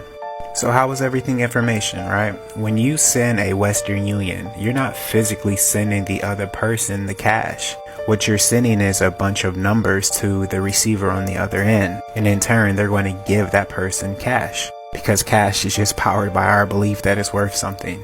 And it's just numbers. That's why we have Bitcoin and cryptocurrency. Cryptocurrency is literally nothing but information. Or like when you speak to somebody or you sing, we are hearing sound frequency. We're hearing sound waves coming from your body. And the accepted standard hearing range for humans is about 20 to 20,000 hertz. So anything in that range our ears can hear and transmit into information. And that information is usually words or sentences or phrases that we say to other people, and then our ears act as audio transmitters and they transmit sound waves, electromagnetic waves into information. So the only reason you can understand what I'm saying right now is because we learn the same words. But if you're a native from like a Spanish speaking country, then your information have different vibrations and frequency. So if I haven't learned that information, then my audio transmitters, my ears, they won't register what you're saying. I'm just going to hear a bunch of mumbled sound waves. So everything is information. So this is why the metaverse is going to use metadata. Everything is data, information. That's why we have today's date, data. Anywho, so this is why people can literally feel your frequency, your vibration, your energy, is because that all registers as information to them. And our brains are all processing this at the speed of light, faster than we can think. I know this is kind of an extended answer, but one more example. Your eyes are visual transmitters. You're seeing photons of light as, solid structures. And remember, photons of light are just visible light on the electromagnetic spectrum. So really what you're seeing is electromagnetic waves at play in front of you. Some you can see and some you can't, but everything is information. For example, if you can find a way to distort or bend photon, particles of light, then you could create cloaking devices. And I played a video where it was a group of scientists who said at the core of the universe, they found a bunch of ones and zeros. So everything is literal information. Alright, so I hope that's answered. I saw that question pop up about like 5 times, so I really wanted to address that. Moving on to the next thing. Back to CERN. Now, is CERN only tapping into the electromagnetic field, or are they tapping into the quantum field? You'll start to hear more about the quantum field when quantum computing is made available to the public. I mean, the quantum field would defy the theories of physics. And we're going to tap more into the quantum field theory and quantum computing pretty soon. So we went over what happens in the sky in the ionosphere with free electrons and ions. So this is what happens above CERN when they are smashing subatomic particles. You see charged particles at play.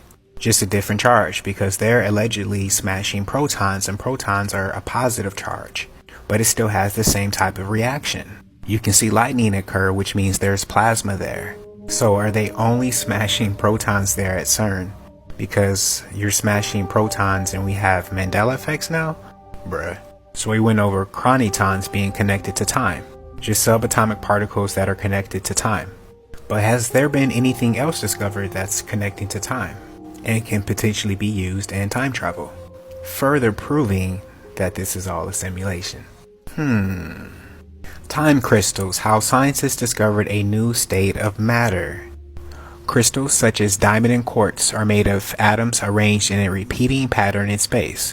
In these new crystals, atoms also follow a repeating pattern but in time. Because of this weird property, time crystals could one day find applications in revolutionary technologies such as quantum computing. And we've been over quantum computing and how one day you'll be able to create your own holographic simulations. That's if we don't see the dystopian times first. Anyway, we're going to stop right there for now, and I'm going to play some informative videos for you that I specially picked, and I think that you'll like them. They're going to touch on things that we talked about today. So 2 things I wanted to add to the WTA and leave you off with. One is you're going to start to see a lot more write-ups like this. Netflix movies, big picture movies, emphasizing the power of empathetic people, claircognizant, clairvoyant, all the clairs, just highly sensitive people. It's coming. And another thing, by now you guys really shouldn't be surprised with these award shows and things that's happening at them. Once you learn how to decipher reality, you see it all.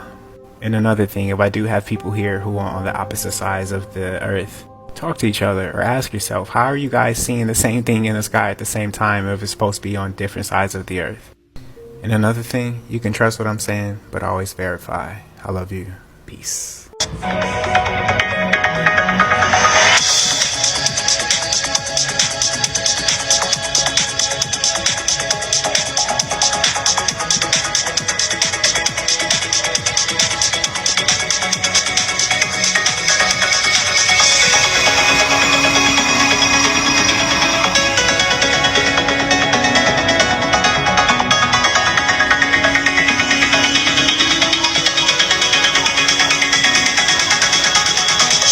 In my personal opinion, I believe that Polaris is one of the most evident proofs that the Earth is not some spinning ball in the middle of space.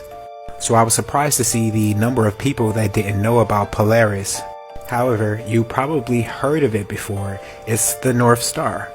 It's not really significantly bright. It's ranked number 46. Compared to stars like Sirius, it's not that bright, but it's still the North Star, so it's bright, to us as humans. By the way, the brightest star in the night sky is Sirius. Sirius side note, Sirius is also known as the dog star because it's in the Canis Major constellation, which is Latinized to the Alpha Canis Majoris constellation. So this is most likely where the term Alpha Canine comes from. Now, we are taught that stars don't move and they're fixed, but because of the Earth's rotation, they appear to move. Now, this isn't what I believe, but just what we were taught, just to clarify. So, is this true? And why is Polaris so special? Well, it seems as though Polaris is literally the center star of attention, because all the other stars rotate around her. Now, is this due to the Earth's rotation? Now, Polaris is between 323 and 433 light years from Earth. So the unfathomable synchronization that would have to take place between Earth and Polaris for this to take place, for Polaris to be gridlocked at the North Pole, would be quite crazy, actually. Because supposedly Earth is hurling at 66.6 thousand miles an hour through space, rotating around the sun. The Earth supposedly rotates at 1,000 miles per hour, and the Earth around is about 24,000 miles. So this is why they say we have 24 hours in a day. And supposedly this is how the Greeks told that the Earth was round, because they saw the same shadows every day at the same time. But the question is, why can't we still do that today? Because if the Earth was round, you're supposed to see the same thing at the same time every day, just like the clock your grandmother used to have. So if there's 24 hours in a day, we've been using daylight savings time to account for that time, then technically this should throw off the cycle. Alright, so if you are north of the equator and you observe Polaris throughout the year, you will notice that Polaris is deadlocked over the North Pole. And as I went over before, the North Pole has a strong magnetic force. We went over why our compass is always pointed true north. And remember, we went over the North Magnetic Pole before. Yes, the North Magnetic Pole with a strong magnetic force. So why do these stars, aka the little balls of plasma, aka the little balls of ions and electrons at play, spin around the North Pole star Polaris, gridlocked at the North Magnetic Pole? Now we went over magnets and plasma before. Remember, plasma is a significant portion of charged particles, ions and or electrons, aka lightning, aka stars.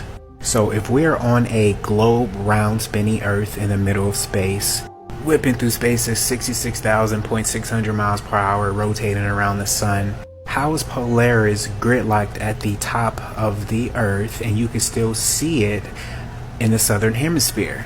I believe they will say it's like 1 degree past the southern hemisphere, but I'm willing to test that. Especially if you're able to see Polaris in Antarctica. I mean, case closed. Side note, Orion is also in the northern hemisphere, but you can still see it in the southern hemisphere. You can see the North Star from the southern hemisphere, but only in very specific places. Typically, this will be around 1.23 degrees south of the equator, but I'm willing to test that. Does plasma follow magnetic field lines? The ions and electrons of a plasma interacting with the Earth's magnetic field generally follow its magnetic field lines. Plasmas exhibit more complex second-order behavior studied as part of the magnetic hydrodynamics. Alright, what does a magnetic field do to a charged particle in plasma? The answer is that the interaction with magnetic field, the force initially results in an acceleration parallel to itself, but the magnetic field deflects the resulting motion in the drift direction. Does that sound familiar? Does that sound familiar? So you have a strong magnetic force at the North Pole. Polaris is gridlocked at the North Pole. All other charged ions and electrons spin around it. This doesn't occur at the South Pole. Matter of fact, I asked you guys in 5D Mystery School, is there a South Pole on the bottom of the Earth? 72% of you said no, 28% of you said yes. I like to ask you guys because we're all building together. So this is the reason for this. And the center has a strong magnetic force, which some people say is the entrance to this, the center of that strong magnetic force. So now I hope you guys know a little bit more about Polaris. Like and follow for more. I love you. Peace. Alright, so I feel like it's important for me to make a bonus video to this so that the point really sticks here. Alright, so get this. I've discussed the firmament in full detail. I have an entire lecture series about it. You should definitely check it out if you haven't already. But you have the firmament above us, then you have us living on a flat, plane. The firmament is also known as the heavens or the sky, especially when regarded as a tangible thing. As above, so below. And we walk on top of an electromagnetic field. And above us, you also have one called the ionosphere, a high concentration of ions and free electrons. The same as plasma, a significant portion of charged particles, ions and or electrons. So in essence, the lightning comes from the firmament, right? The lightning comes from the dome on top, the ionosphere. So when you see lightning, just know that you're seeing charged particles. You could call it like a discharge of the ionosphere, plasma. So on that same dome, you have stars that sit on the dome, on the ionosphere. And an example of that would be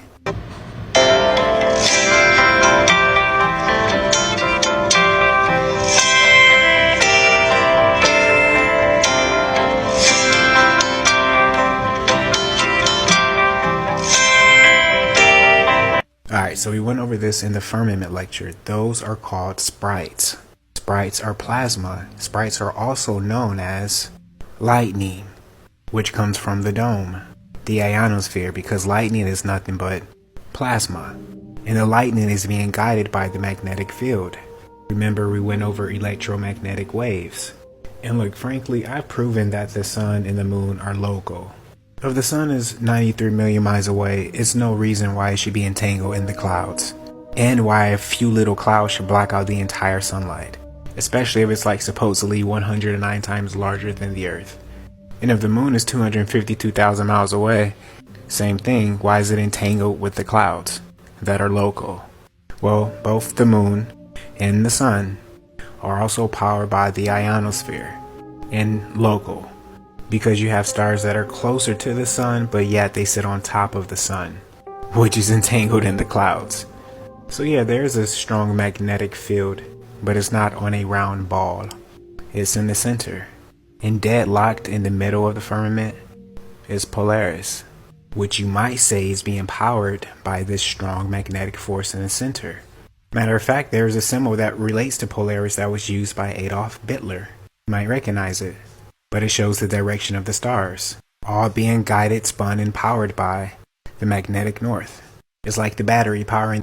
Okay, so what if I'm just tripping and we really are on this round ball floating in the middle of space? And the reason why somebody in South America and Africa can both see the moon at the same time is just magic. Or maybe one of these magically hidden moons just appeared. I mean, when using critical thinking, it's best to look at both sides of the argument. So, is this where we are? Well, let's look at a video to look at the other side of the argument. Roll the footage. How do we know that the Earth is round? One of the most famous images of Earth is called the blue marble. It was snapped in 1972 from a distance of about 18,000 miles by the crew of the Apollo 17 spacecraft, and it shows our planet as a water and cloud-covered sphere against the black backdrop of space. However, there are people who claim that this image is part of a vast conspiracy to trick people into believing that Earth is round, when in reality, they say, it's as flat as a pancake. Members of a group known as the Flat Earth Society point to the visible horizon and say that since they can't see the curve of the globe, that the planet must be a flattened disk. How do we know that it's not? Well, no one has ever documented this so-called edge of the Earth, which flat earthers say is ringed with a giant wall of ice. And scientists have been explaining how we know the Earth is round since the 3rd century BC. Earth is so big that from a person's vantage point on the ground, its curvature is simply impossible to see. But the ancient Greeks were able to see Earth's curve by looking at the sun's position and comparing shadows that it cast in different places at the same time of day. The laws of gravity also explain how a spherical planet would form, with its mass attracting matter in space and building a shape outward from a central core. And on a spherical planet, gravity's pull from the center is what keeps our feet on the ground. Not to mention that in the 16th century, Ferdinand Magellan sailed completely around the world, which would have been impossible on a flat Earth surrounded by an icy wall. Earth isn't a perfect sphere, more like an irregularly shaped ellipsoid, according to the National Ocean Service. But for those arguing that it's pancake-shaped, that idea falls a little flat. The shape of the Earth, just one of life's little mysteries.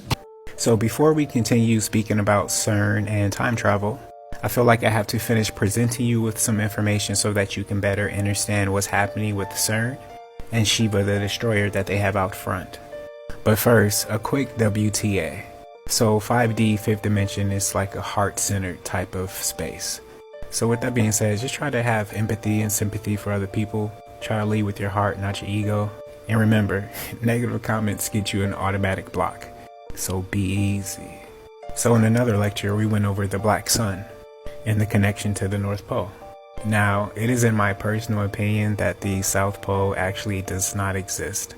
Yes, this goes against what we were taught, but my beliefs doesn't have to be yours and vice versa, and we can still peacefully coexist. Let's say you're at the bottom of South America, like Cape Horn. In the top of Canada, you're going to be looking at the North Pole, and at the bottom of South America, you're looking at that large surrounding ice wall. And it surrounds these giant pieces of land that we call continents, countries, states, cities, etc. And there may be lands on the other side who have advanced technology, and when they fly over the perimeter to our land, we call those visitors. And in the middle of our perimeter, you have the magnetic North Pole. And this is the outer rim of our perimeter that we call Earth. And in the middle, you have Polaris literally gridlocked above the North Pole, and all other stars rotate around it on the magnetic field. Polaris is gridlocked over the black sun. Now look at the black sun and look at CERN. Let me know if you can see the resemblance. And the black sun is connected to this symbol known throughout many ancient civilizations. It's connected to the rotation of the stars, the signs, the winter solstice, fall equinox, summer solstice, and the spring equinox. Has a lot to do with rotation. Alright? And this sign also symbolizes the North Pole being a vortex, an entrance.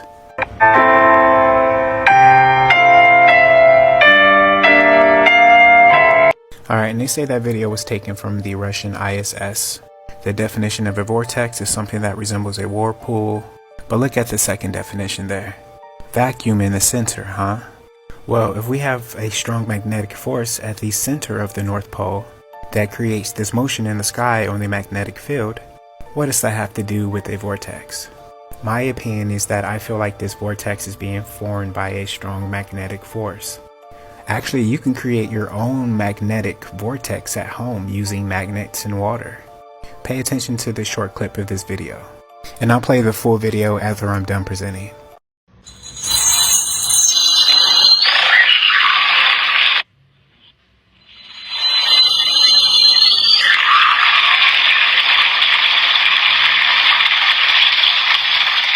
Okay, so follow me here. This same magnetic North Pole emits magnetic sound vibrations. And in turn, those sound vibrations create what we call stars. The effect of sound on water is magical. You should look into cymatics if you never have. It's all about sound vibration and frequency. And what I'm showing you, these are not stars, although they do look like stars.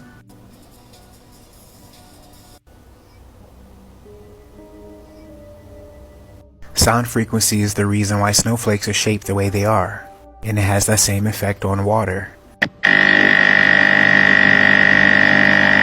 Somebody said thank you to this water. Excuse me. You disgust me.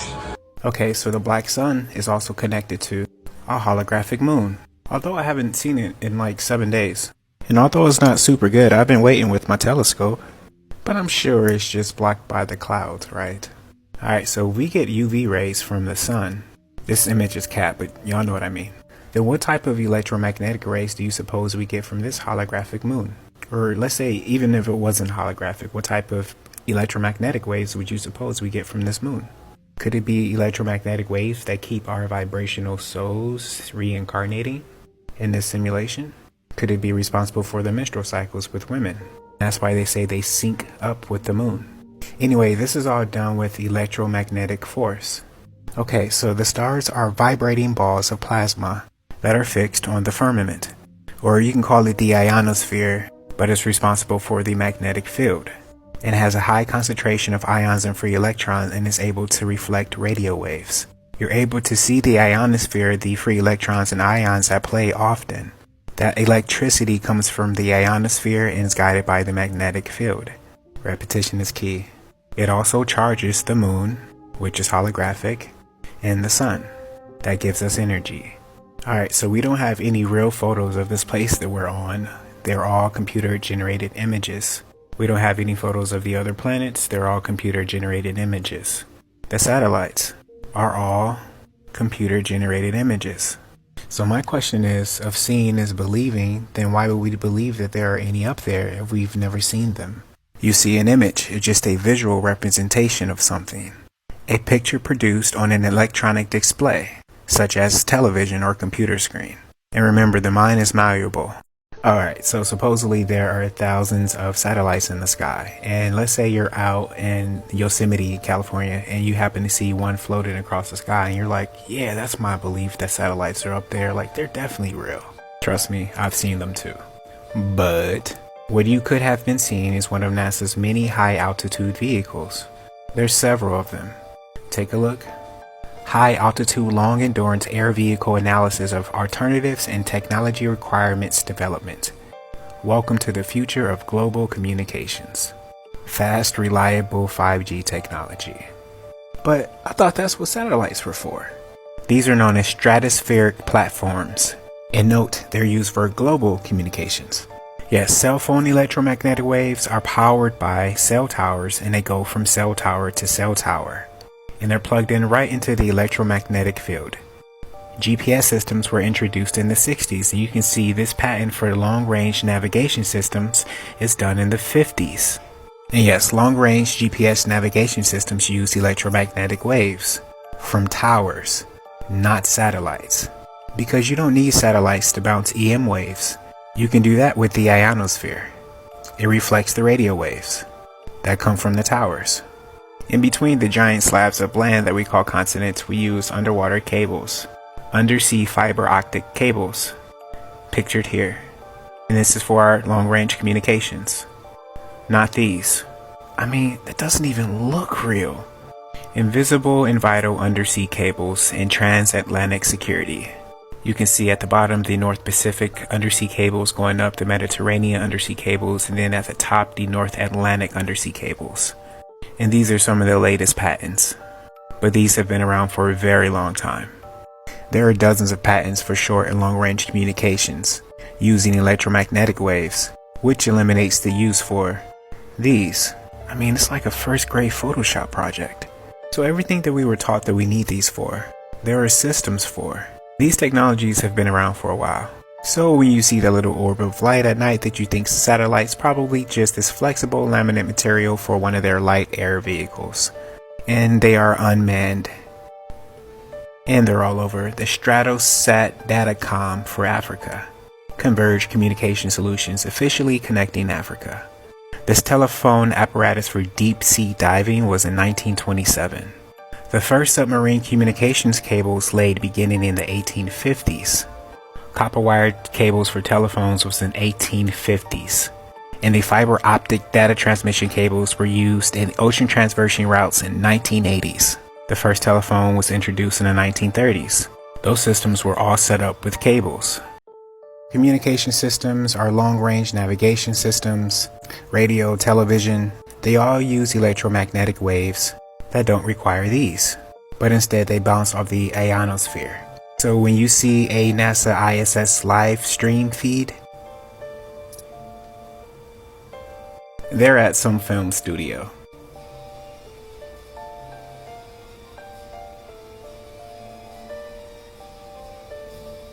So this is the reason you'll be watching a NASA live stream from the ISS, and the clouds won't even match up for the weather conditions for that day.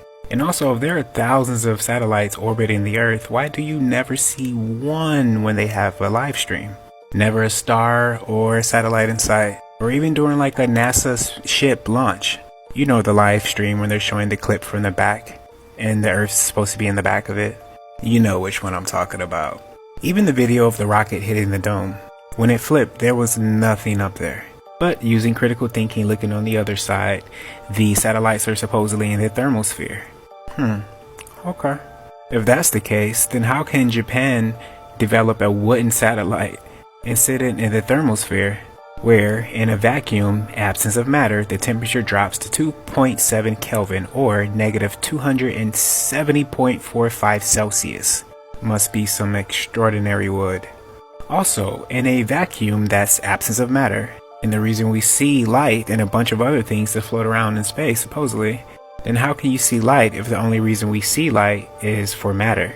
You see, we don't technically see light. We only see when light reflects off of something, when light touches matter. But we're able to see things that's like light years away? Nah. How, Sway? Sounds like to me we're more in a closed system. Now, one thing I really want your generation to embrace is that the Earth is a closed system. The Earth is a closed system. We cannot leave the Earth. There's no place to go. A system that we are all connected to with our brains experiencing a tangible reality. You know, I used to believe that the sky that's on the firmament, the stars, had to do with our electromagnetic markers for our digital avatars composed of photons and electromagnetic energy. That's why we emit our own electromagnetic fields and we have an aura. Who knows, maybe aura, A-U-R-A, stands for gold. And maybe radium? Which is weird because radium is the sixth element in group 2. Or maybe atum ra. There's some brain food for you. But our aura is connected to the electromagnetic field. Yes, we have magnetic antennas in our brain. That's right, you have magnetite crystals in your brain that connects you straight to the electromagnetic field. And of course, I went over the power of the third eye, the pineal gland, but I can go deeper in that when we touch on the body. This is why we are electric. The food that we eat, if you're eating, alkaline food, it's electric. Even the process of pushing out another soul, reincarnating into this matrix, is electric. Through the matrix, the woman womb, into the simulation.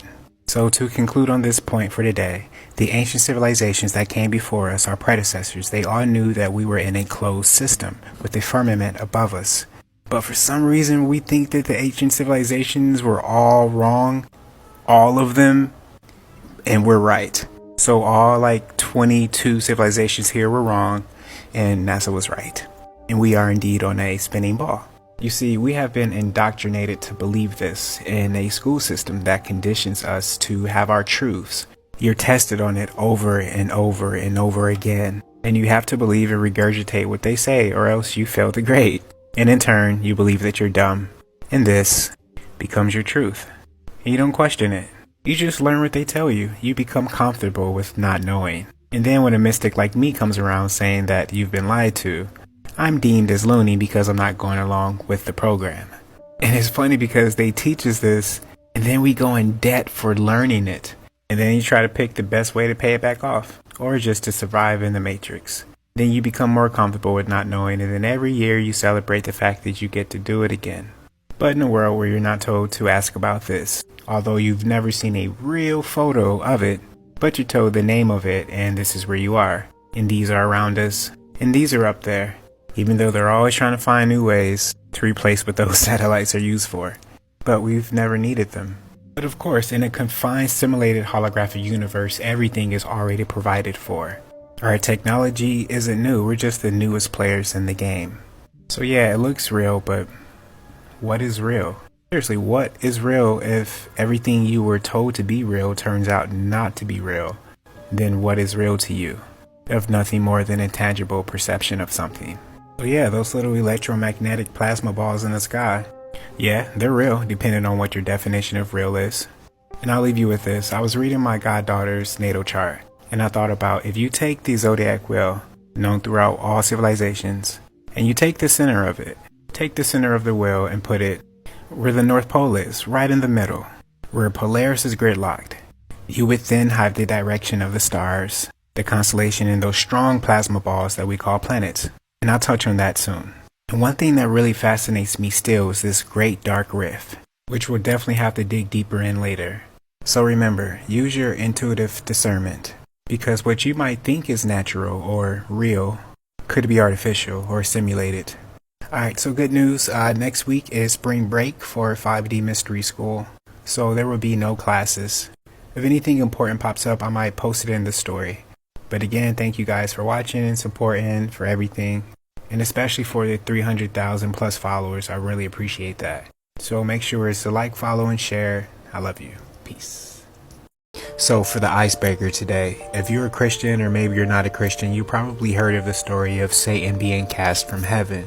Well, keep this in mind as we continue through this portion of the lecture, because by the end of this, I think that you might have a different interpretation of what this means.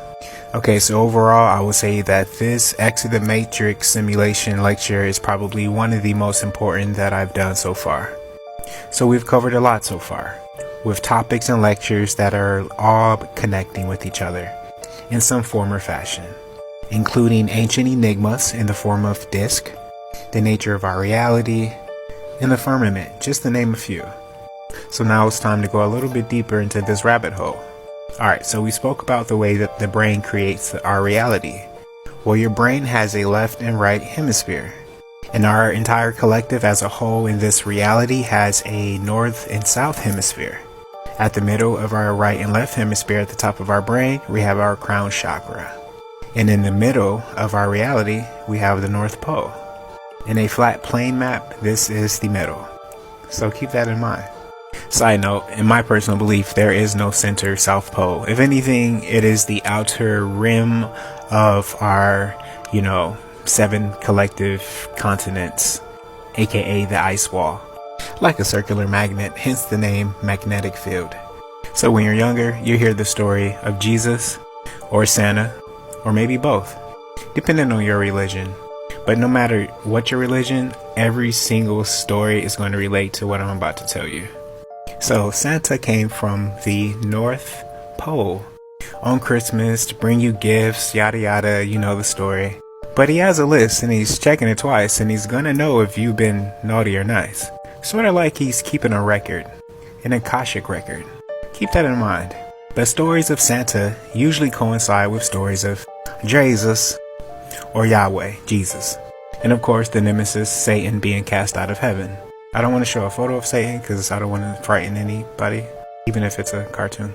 So, cutting straight through the sugar. Rethink Santa as Satan. You just have to move the N around. The N stands for North Pole. Now where you hear Son of God, reimagine that as the Son of God. Now reimagine that Santa and Satan is derived from Saturn, Chronos, Father Time. In some religions you might hear that they say Jesus and God is the same being, the same entity. Well, imagine the sun also representing God. So the light and dark, you have the sun and Saturn. So you often hear that man was made in the image of God. Well, that just represents the light and dark energy. The balance, the right, the wrong, the yin, the yang. Okay, so keep this in mind and look at this for 3 seconds and keep this engraved in your mind. Signs and symbols are everything. Everything in this reality is coded like the Matrix. And that's what the Matrix is. Either you play the game or the game plays you. We are all here in a stage of purgatory to purge what no longer helps us to grow, to helps us evolve. At least that was the original intent of Earth School. But you see, our evolution is blocked by the Saturn Moon Matrix. But let me not skip over what that means. And I'm probably going to say some things that you've never heard before. But just try to stick with me, okay? So as I covered before, there was a time before the moon existed. As you can see here, Aristotle writes that the Pelagians lived in the area since very old times, at a time when the moon did not exist. So you can say that when the moon was placed here, that the nature of our reality was kept hidden from us. You ever wondered how so many ancient civilizations knew about the nature of their reality, and it was the primary focus of their existence as a collective? You have the Buddhists with the wheel of karma. You have the Hindu wheel of samsara, alluding to the notions that we are born into this experience. We have lessons to learn, and we have karma collected, and we repeat the process. And depending on whether we evolve and clear our karma, we can, graduate from this section of the process or continue the process. So in the past, it seems like certain civilizations just upped and vanished. You have ancient technology, ancient giants, and even ancient flying machines. So what happened? Well, supposedly before the arrival of the moon, there was more peace and harmony in civilizations.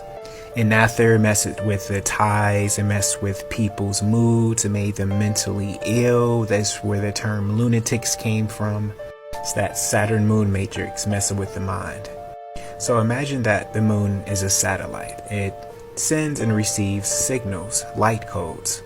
Matter of fact, NASA actually calls the moon a satellite. It's a little hidden in plain sight for you. Alright, so the moon can send and receive signals.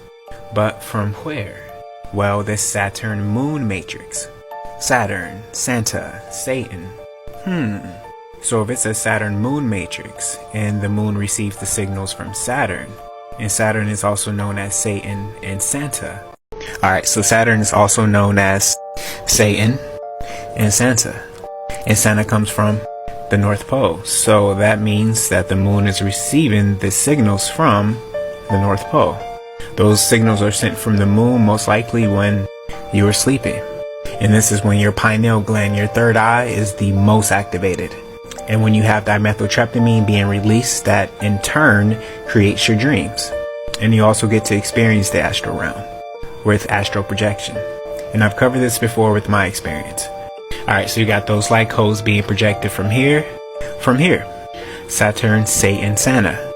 But if this is Saturn and Satan and Santa comes from the North Pole, then that would mean that those frequencies would be coming from Saturn. And that means that Saturn would be here? I know that sounds freaking crazy, but keep that in mind. Now, we've spoke about the Black Sun before when talking about Adolf and crew. You see, I believe that Adolf and crew didn't actually go to Antarctica. I believe that they went to Antarctic region, Antarctica, the North Pole. Look at this map. You see how close Germany is to the Arctic region? Why would they sail all the way down to the Southern Ocean, the southern region, for the Antarctic? Because in my opinion, it doesn't exist. It just keeps us from actually looking at where we're supposed to be looking. So I believe they went from Germany to the Arctic Ocean and then found the North Pole. And I believe at the center of the North Pole, where they have the huge gap, they found the Black Sun, aka Saturn, aka Satan, aka Santa, that comes from the North Pole. I think they're all the same thing, told in different parables. You see, Saturn, aka the Black Sun, aka Kronos, is the personification of time in Greek mythology. He was considered to have the shape of a three-headed serpent. The heads were those of a man, a bull, and a lion. Keep that in mind. So I want to touch on the story of the primordial world egg. Along with his daughter Ananke, the goddess of inevitability, who was also in the form of a snake, he revolved around the primordial world egg until they split it apart to form the earth, the sea, and the sky. According to Orphic code, Kronos gave birth to ether and chaos. And you can pause to read the rest. Alright, so Kronos is the personification of time. That means Saturn and Father Time. And ether and chaos is also like order and chaos, balance. Out of the primordial egg came Phanes and Hydros, who later gave birth to the first gods in the universe. Alright, so get this. Phanes was the driving force behind reproduction in the early cosmos. Phanes was hatched from the world egg, a primordial mix of elements split into the constituent parts of Kronos, time, and Ananke, inevitability. So it's like time and fate. Phanes was the first king of the universe who handed down the royal scepter over to his daughter Night, who in turn handed it down to her son, Uranus, heaven, Uranus. It was then seized by the Titan, Kronos, time, and afterwards by Zeus, the ultimate ruler of the cosmos. So when you hear Zeus, think of the sun. Alright, so Kronos, Father Time, gave birth to the sky above, gave birth to time, and we are all born into sin. But not the sin that you're thinking about, more like a sin wave. You see here the serpent and the sin wave. You can use the sin wave to represent time. So the time coming from Father Time, from Kronos, and we are born into sin, energy, frequency, vibrations. Alright, and the serpent, the sin wave, also represents the snake going up your spine. You might be familiar with this with Kundalini Yoga, the Kundalini energy, the light going up your spine into the crown chakra, or the energy, the time from the Black Sun, from Kronos, going up the pole. Keep this ingrained in your mind. This represents so many things besides the Kundalini. But at the bottom you can see the Black Sun, at the top you can see the White Sun, you can see the energy, the wings. Keep this ingrained in your mind. This is why many ancient Egyptians wore snakes in the middle of their crowns, their kofis, their hats, to represent that Kundalini energy, and also to represent something else, but we'll get into that. So some flat earth depictions you might see a snake wrapping around a tree. Alright, the snake is very symbolic. Some people say snake, but for the purposes of this lecture, let's just call it a serpent. You see this every day in the medical field. We covered this before with the staff of Asclepius and the staff of Hermes. Just take a look here. And of course, these were used in ancient civilizations all throughout the world. The rod of Asclepius, the staff of Hermes. Alright, really want to get this in your mind. So we can see depicted here. So by the end of this, you're going to have a different interpretation of what this means. Alright, that's that Kundalini energy, that light going up your spine to your crown chakra. You having the ability to heal yourself. Keep that in your mind as we move along. So every April, the masses celebrate Easter, celebrating the resurrection of Jesus, the Son of God.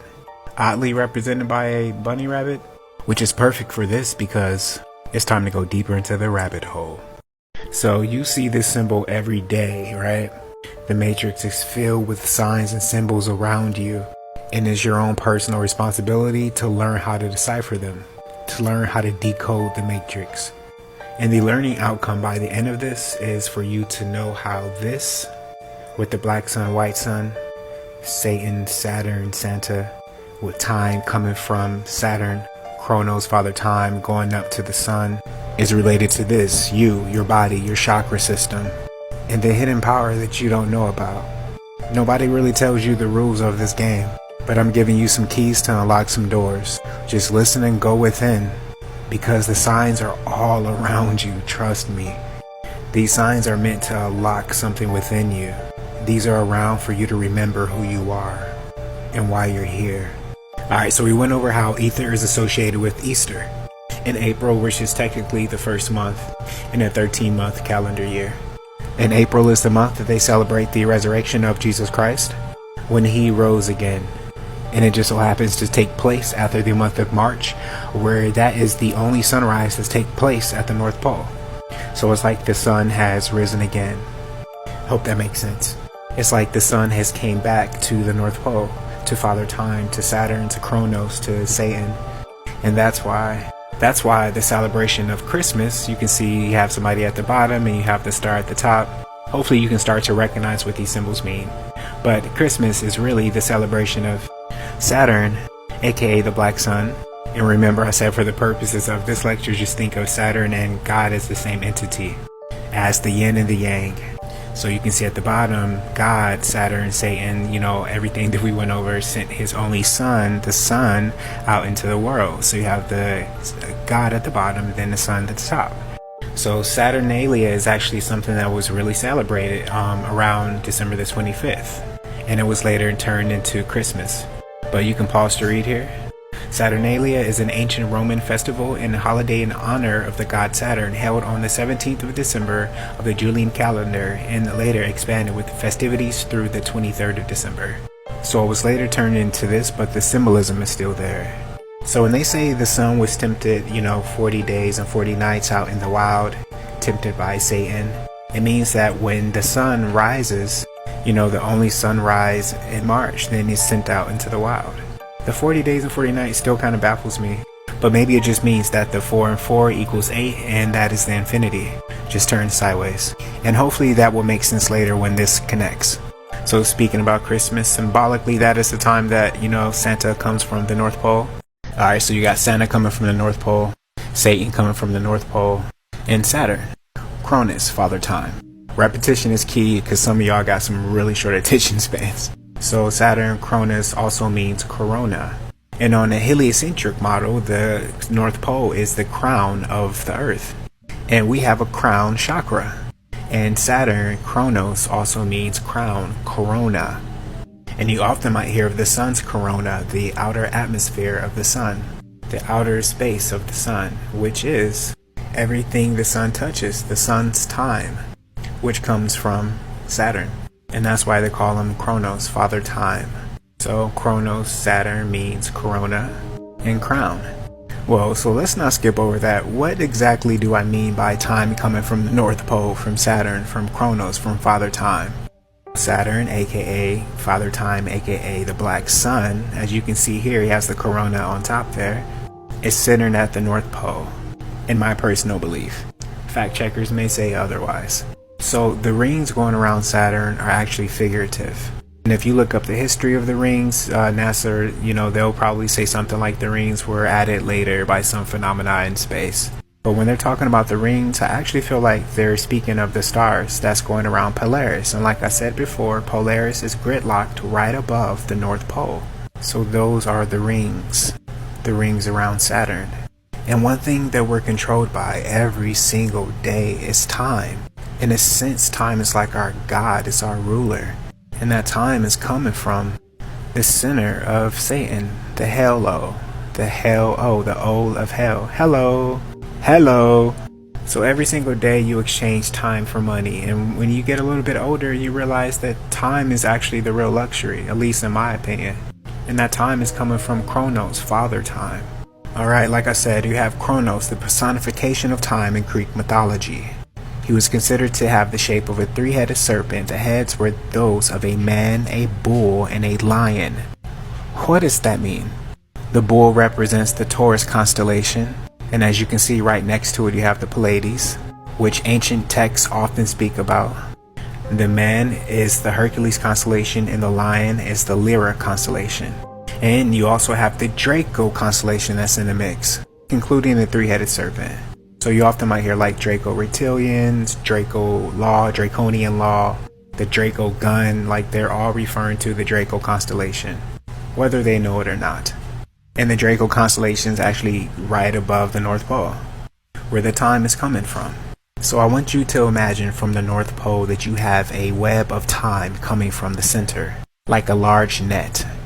Alright, so you have a large torus field that's coming from the North Pole, from the center. You can call this a worldwide web. or our time matrix, like literally the time matrix that's coming from the center of the North Pole, that's coming from Saturn, Chronos, Father Time. Chronos, you can consider that to be like a supercomputer. Remember, I posed the question before, what if our creator is a supercomputer? Well, this ties into that. So you can say it's our time matrix coming from the center that's being projected by a satellite, which we know as the moon. The moon shoots down a frequency that keeps us stuck in this two-strand DNA, instead of the crystalline form that we're supposed to evolve into. The moon, I feel like, keeps the vibrations low and the bad karma high to ensure the continuation of the matrix, instead of people coming here and graduating like it's supposed to be, a plane of learning. You see, the matrix is like a time web, and we are all here stuck on this 24-hour time loop. And it's really just the sun and moon going in a circular rotation over and over and over again in a 24-hour loop. Natural as this circular rotation may seem, it could easily be replicated by tapping into the quantum field, seen here. So we have quantum locking. The superconductor is locked in space, and it stays wherever I put it. You see, this is quantum trapping. It's amazing. As long as it's so it's superconducting. It's frozen with liquid nitrogen. Upside down. Right. And it stays locked. So the fact that it's superconducting is locking the magnetic field in 3 dimensions, right? Yeah, exactly. And that's you see, because this is symmetric, it can rotate without break the locking. The locking doesn't break. Right. Because so it stays there on the X and Y, but not on, it pivots on the... Yeah, on the axis of the magnets. You see, if I can move it on the side, it will again pivot around the axis of the magnet, because it makes sure that the magnetic field inside of it stays the same. Right. It's astonishing. Can you put it on the track for us? Yeah. I just levitate it above the track quite high, and I can just rotate it. So it's actually floating above the surface. Yeah, it's not floating, it's locked above the surface. Okay, so you are experiencing this matrix through an avatar. Your avatar is an electromagnetic representation projected by your brain on the outside if you're not an NPC. If you're not an NPC, then you're having more of an RPG open world type of experience. The matrix program is coming from the moon in the form of light codes. So our reality is made up of NPCs, and these are fully virtual simulated beings. They're like fillers for the matrix, for the time loop. Then you have people who are here just to evolve. For the awakened beings, you are here having more of an enlightenment incubator experience. You are here to remember who you are and move on. But collecting bad karma only furthers your time here. We are in the birthing stage before we have the godlike mindset to join the others in the Garden of Eden, or Hyperborea, or Asgard, whatever you want to call it, where the non-wretched humans are. You see, the same way that a baby has to sit in the mother's womb in the waters, and then the mom, her water breaks and the baby comes out to this wretched ass world to birth. Well, we're in the space between the waters. We have the waters above us, above the firmament, and the waters beneath us. We're in the birthing stage, literally. We are in the matrix, the womb, the birthing period before we become godlike. And that's the whole purpose of life, to evolve and become godlike. Because why would they want you to join Eden if you were born and you have to go through all these stages of evolving first? Eden would be just like Earth if people didn't have to go through this evolution. So we got that right. Birthing is similar to life. Your mom, her water breaks, you go through, you're born. And in life, we're in the birthing process. We have to go through several stages of evolving. And then we find out that in this life, in order to be fully born, you have to go through the waters at the North Pole, through the vortex. You see, I believe this is probably the final stage of this game. You have to go to the magnetic North Pole. And this is only shown to us through code. However, you can develop the eyes to see. The signs and symbolisms, they speak to your subconscious. But the true power comes when you open up your third eye and see for yourself. See here in this logo, you have the center, the X, where the Aurora Borealis comes out. And that's the Astrodret, and that's why we get the Aurora Borealis, because it comes out the center from the black sun. But these signs are all saying the same thing. The whirlpool at the center. We're due north. Literally, that's all, folks. Alright, so it's everywhere. And you know, the North Pole is actually a no-fly zone. However, the older civilizations knew. You see that snake at the bottom? We talked about that. That's very important. You know, they left these behind to try to tell us something. Hopefully by now you've learned that it's your own responsibility for you to find this stuff out and seek it for your own, if it calls to you. So we spoke about this symbol earlier, and the unique thing about the infinity symbol is that this is actually the sun's rotation. So you see this symbol. You also might recognize it from Facebook's name change to Meta. This is the Ouroboros. In mythology, an Ouroboros is a snake or dragon that is swallowing its own tail. They are meant to represent life and eternity. And then you can see how it was used in other civilizations. But they were all speaking about the same thing. And a lot of it is coded in signs and symbols, so it requires a lot of decoding. So the Ouroboros plays a very important part here. You see, I believe that the Ouroboros sounds an awful lot like the Aurora Borealis. And the Aurora Borealis is located at the North Pole. In the Ouroboros symbol, the Leviathan is known throughout many civilizations. See, the main concepts of the Ouroboros symbol, pause to read. Eternal life, eternal return, self-sufficient, unity of all things. The earliest record of the Ouroboros was found in Egypt. Known as the oldest allegorical symbol in alchemy, the Ouroboros represented the concept of eternity and endless return. Remember that, keep that ingrained in your mind. Pause to read a little bit more, just a different perspective. The ancient Egyptians believed that if you acted justly in life, that Osiris would guide you to the underworld, meaning Argatha. Pause to read a little bit more about Osiris. You see, you would have to pass through the Ouroboros in your afterlife. And I believe that this is why the Aurora Borealis is only in the Arctic region above the North Pole. I mean, come on, NASA even released this photo. Hidden in plain sight because most won't know what this means. But in 5D Mystery School, we know what this means. The Aurora Borealis, or the Ouroboros, is actually referenced in the Book of Enoch as the Leviathan, the embodiment of chaos. The Leviathan threatened to eat the damned in the afterlife. Wait, where have we heard the reference to chaos before when talking about the North Pole region? That's right, Kronos gave birth to ether and chaos and created a silver egg in the ether. That's right, order and chaos. And if you open your third eye, you can see. This order out of chaos tactic is used over and over in order again, and it's connected to a lot of false flags. 9/11 being one, you see 9/11 was done and then a bunch of new laws came out of 9/11, like the Patriot Act. That's just one example. So again, this story is just a reference to the North Pole and the story of creation. Every story of creation, no matter your religion, points back to this, trust me. You can trust me, but always verify. Alright, so this is a reference to the North Pole, the Ouroboros, the time loop that's coming from the Black Sun, Saturn, Kronos, Father Time. You can see a visual representation of that here with the Ouroboros at the bottom. And as above, so below, you also have the Draco constellation right on top, representing an Ouroboros figure.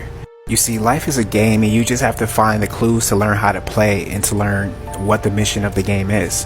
Many of our predecessors have left clues time and time again. And once you recognize the signs, you'll look around in your daily life and you'll see them every single day. Matter of fact, if you pause this video and just look through your phone, you're going to find at least 5 or 10 signs and symbols that point to this story. And again, this also represents Kundalini energy in the circle of life. Like sand through the hourglass, so are the days of our lives. And this is also a representation of this North Pole story. Okay, so we went over that there's a vortex at the North Pole. Alright, so I want you to imagine that there is a torus field that's coming from the center of that vortex. And that represents the time matrix that's coming from the Black Sun. So the torus field coming from the Black Sun, from Kronos, Father Time, is kind of like a dark net. Sounds familiar, right? Tor, the dark web. You have the torus field coming from the center, and the Aurora Borealis above acting as an emerald shiver, guiding the way to Emerald City. Literally like the Wizard of Oz, where their destination was Emerald City. And since Kronos is like a supercomputer, the Aurora Borealis is like the binary green shiver that you see in the Matrix coming down.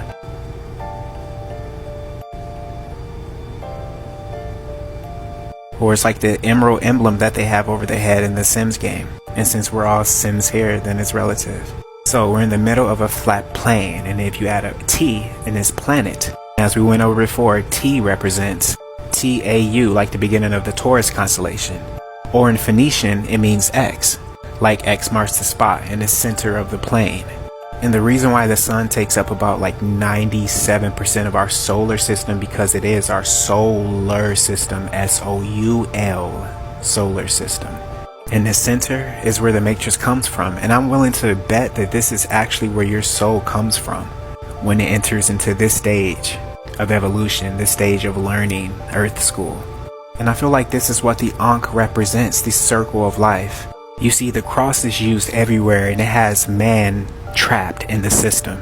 There's no circle at the top that represents the circle of life. You see, the Ankh represents you coming up out the center, and that cross is that flat plane of existence, and that top is your soul going back down the center, the experience of life. And the T also represents the timeline of existence. And you see, the cross doesn't represent that. It's just man stuck in this matrix.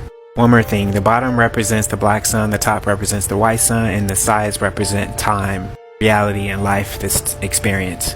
Okay, so the Aurora Borealis is emerald in color. And this emerald Aurora Borealis also represents the emerald tablets of Thoth. Alright, so Thoth represents writing, magic, wisdom in the moon. He was born from the seed of Horus, and he was self-created. It also represents order and chaos. His daughter was Shishai, goddess of writing and keeper of books. So my take on Thoth, Thoth represents karma, information, the Akashic records. It's the record of your life. It's the oath you take when you come into this life. Thoth is the oath.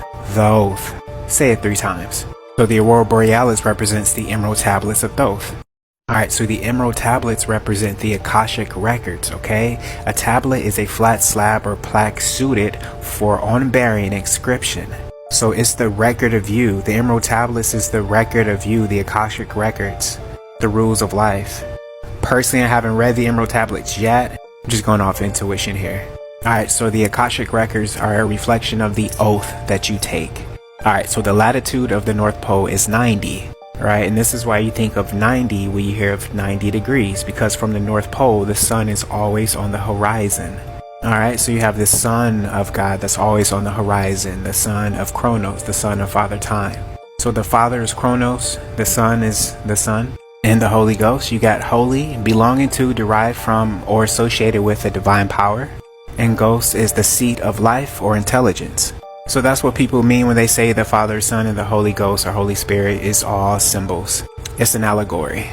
Alright, and Thoth was also referred to as Hermes and Mercury in different cultures. We went over the staff of Hermes and what that represents. We went over Thoth and how I believe that represents the oath that you take when you enter into this matrix. And is connected to your Akashic records. And the Akashic records bears the happenings of your life. Similar to a tombstone that bears the happenings of your physical life when you leave. Just a short nutshell version. We went over the Aurora Borealis and the connection to the Ouroboros. And with the staff of Hermes, you can see that the snakes are going up a pole. This also represents the Kundalini. And Hermes is also known as Mercury. Mercury is the planet of communication. But what is it communicating? I believe the message coming from the center. So again, this is just what I believe. I believe that Mercury is also known as Polaris. The pole star, I believe the pole star and Mercury to be the same entity. Because this image represents the Ouroboros in the North Pole, and at the top here, in the center, they have this symbol for Mercury. Like I briefly mentioned, another reason that the Ouroboros is associated with the North Pole is because of the Draco constellation. And in the corner you can see the Corona Borealis. Don't let that go over your head. And as you can see, you also have the Pleiades, you have the Lyra constellation. So when you hear about extraterrestrials, it could really stand for beings coming from extraterrestrial, like extra lands outside of our land. And they just associate their place with the constellation. And the entrance that they use is the one at the North Pole. Although I believe that there are other entrances as well. So when you hear that certain planets are light years away, I really think that it stands for a year is the period of about 365 1/4 solar days required for one revolution of the Earth around the Sun. So I believe they're referring to how long it takes the Sun to get to that constellation, a light year, the Sun being the light. Something else that refers to the North Pole is the Abyss of Tartarus in the Bible. Okay, so in the Bible you have the Abyss of Tartarus. The Abyss of Tartarus was a cavernous maw beneath the tapestry of time on Mount Olympus, which led to a special part of Tartarus which even Hades had no control over. Alright, so beneath the tapestry of time, that is talking about Chronos, Father Time. Mount Olympus, that is the highest point in which you can reach, and I'll go over that in a second. And led to a special part of Tartarus, and that's talking about Asgard, away from Hades, and Hades ruled the underworld. Mount Olympus is like Tower of Babel, Mount Meru, the pyramids of Giza, which all point towards the heavens. This is why they have the pyramid on the back of the dollar bill when we have nothing to do with Egypt whatsoever. The pyramid has 13 columns with the all-seeing eye at the top. The eye represents the sun that sees everything. If you turn it upside down, it represents Saturn, Satan, Chronos, Father Time, or the Black Sun. And it has 13 levels because the North Pole sits above an ocean that's 13,000 feet deep. And of course, in encyclopedias predating 1952, there was a mention of a dome being 13,000 feet high.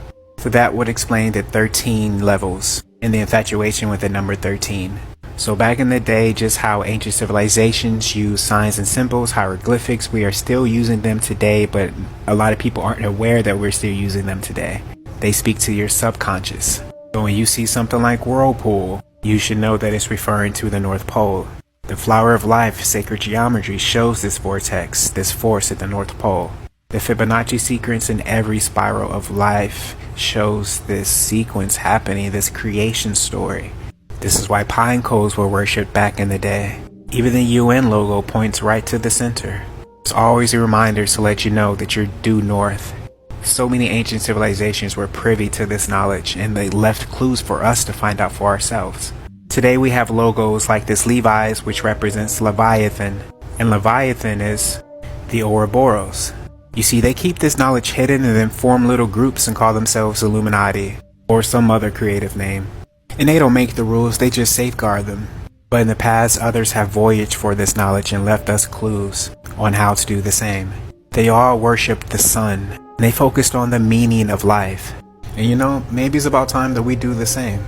So many people that came before us wanted to know what we were doing here. And a lot of them came back to the entrance at the North Pole, the black sun and the white sun. I'll leave you with this. One story talks about Leviathan, Behemoth, and Ziz. These are all metaphorical creatures. We went over Leviathan. Ziz is often represented by a phoenix. You often might hear the phoenix rising. The phoenix represents that life force coming from the black sun. The phoenix was later turned into an eagle, and we still symbolically use it today. That's all for today. Making sure you like and follow for more, and I catch you next time. Love you. Peace. Welcome back to 5D Mystery School. Let's get into it. So I have a two-part icebreaker for you today. The first part, I'm not going to speak too much about this, but you guys have probably heard about the shooting that took place in Brooklyn. Well, April the 12th, 2022 had a numerology of 13, and we went over the meaning of the 13 number. You know, like, this number is just taboo throughout society, but in the initial report, it said at least 13 people were injured in the shooting. And of course, you have the passing of Gilbert Gottfried, and he was 67, and 6 plus 7 is 13. And it happened the day before the 13th. The day before 4/13th, B4/13. So next, get ready for the grand sacrifice. In the next part of this icebreaker, to go along with what we have been talking about in this lecture, there was a movie that just came out called Moonfall. I haven't seen it yet. I watched like 13 minutes of it and had to turn it off. It was given propaganda. So of course, Moonfall was produced by Centropolis, like the center pole, like Polaris. Moving on. Okay, so I went over the vortex at the center of the North Pole, the magnetic North Pole, and how this is connected to the creation story, and how I believe this is a tunnel for the soul to enter and leave. And the astral jet that's coming out of the vortex, we call the Aurora Borealis. And side note, I'm willing to bet that the astral jet that we call the Aurora Borealis is also connected to the stars. Astro means of relating to or coming from the stars. And if you mix around the word astro, it kind of looks like stars without the L. And the astral jet and the stars have something to do with the astral plane. The astral plane that we visit when we sleep, when we dream, especially when you have lucid dreams. Alright, so if you've ever taken dimethyltryptamine or ayahuasca, or you've had a near-death experience, then chances are you've come in contact with the tunnel, the soul tunnel. I've explained this before with my DMT experience.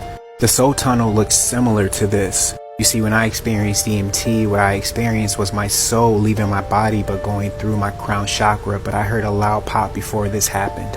And then I went down this tunnel. And then there was just that familiar feeling like I've been here millions of times before. And I feel like this spiritual process is the same process that happens at the North Pole. But with you, it's Kundalini energy. And of course, Kundalini energy is represented by snakes, just like at the North Pole. But it's more of a representation of the Ouroboros here. And you can use this Kundalini energy to exit the matrix and beat the game. Just like Yogananda did when his soul left his physical body on stage after his speech. He said, "My time is here is done," and he just left. He exited the matrix. Okay, so your body literally holds cheat codes to this matrix game. Let's try this quick exercise. Pause this video, go in your bathroom, look into the mirror, look into your pupil, look at your eyeball. This is the board map. You literally have the entire map to the game on your eye. Just like the center of this flat earth plane, the center is the window to the soul. Just like your eyes are the windows to the soul. Just pay attention to the signs. Now go and look at your fingerprint. Just hold your finger up to your face and look at the pattern. You have the fingerprint of God. God being metaphorical. Side note, it's funny how God is like dog backwards and dog is like the constellation Sirius. And one of the pyramids at the pyramids of Giza is located at true north. And it points to Orion's belt. And Orion's belt, which is lined up perfectly with the pyramids of Giza, points to the Sirius star. You know, Sirius A, Sirius B. This is Sirius. Okay, so yeah, your fingerprint is also similar to the whirlpool that takes place at the vortex in the center of the magnetic North Pole. And this whirlpool is actually responsible for the tides, not the moon. I'm willing to bet that the moon has never been responsible for any tide, although the frequency is not the best for the waters. But the tides are controlled by the whirlpool. Alright, so one more thing about the body. If you are melanated, then your hair naturally coils. And those coils are the same as the Fibonacci sequence found all through nature. And the coil's in the direction of the sun. And since I'm a lover of words, a synonym of coil is whirl, like whirlpool. Okay, so on this side of the flat plane, we have sunlight. And like I mentioned when talking about the children from Woolpit, you have some subterranean worlds that have perpetual twilight. And you also have a similar story with Olaf Jansen and the Red Sun, the smoky god. And in his encounter, he spoke of giants. And we definitely went over the giants before. When you have several different accounts all speaking of the same thing, then I feel as though there's some truth there. And side note, these lectures are all being done in order to lead you to a certain point. Where that point is, well, my intuitive guidance is being channeled. So I just know when the downloads come. We also went over ancient discs and how they served as maps. And you can see on this ancient disc what's located right in the center, to the fountain of youth, the place of the aurora. And Aurora also happens to be the symbolic name of Lucifer's mother. And this is why you see a lot of ritualistic sacrifices happening at places named Aurora. If you didn't notice before, you will now. And this is also why the name Lucifer holds the power it does in our society. And why the Lucifer rays is in the jab. Lucifer was the morning star. And the symbolic Jesus was also the morning star. Just like your daily morning star. Alright, so Venus was also the morning star. When you hear Venus, you think a literal planet. When I hear it, I use it as a symbol. So it's like different civilizations had different names for the same entity. Just like when you hear Saturn is the sixth planet from the sun. It's more like we're in Midgard, the sixth realm, out of these 9 realms in this particular world. Like the sixth plane of existence, which is ruled by Kronos, Father Time. So it's like this third density dimension is ruled by time. If you want to see this is true, monitor your day and see how much of your day is controlled by a clock. Even if you believe time doesn't exist, we still have this force that we call time, and it rules over this 3D human experience in this flat plane earth realm. And before you can even leave this realm, you have to go through this birthing stage. You are literally in the womb right now. And in the Bible, the womb is known as the matrix. Pause to read. Just like the only way into this matrix is a woman's womb, which brings you into another womb, like a black hole of learning. To know more about time and dimensions, watch Interstellar by Christopher Nolan. I feel like this film does a great job. Okay, so you're here on this infinite time loop until you're out of the matrix, the womb, and you're born again. You'll be rising from the ashes just like the phoenix. That's why your big 3 is sun, moon, and rising, because you're meant to rise. So while you're here, do no harm and clear your karma because you took an oath under the rule of Saturn, Chronos, Father Time. And this is similar to taking an oath under the court of law. As Saturn rules law, judgment, and discipline, I should know I have Saturn in my first house, in the sign of Scorpio. But when you take an oath, it's similar to that oath you take when you come here. Well, that's if you're having an RPG experience, a role-playing game. An RPG experience would be like Neo when he was plugged into the Matrix, but he was a real person that was outside of the Matrix.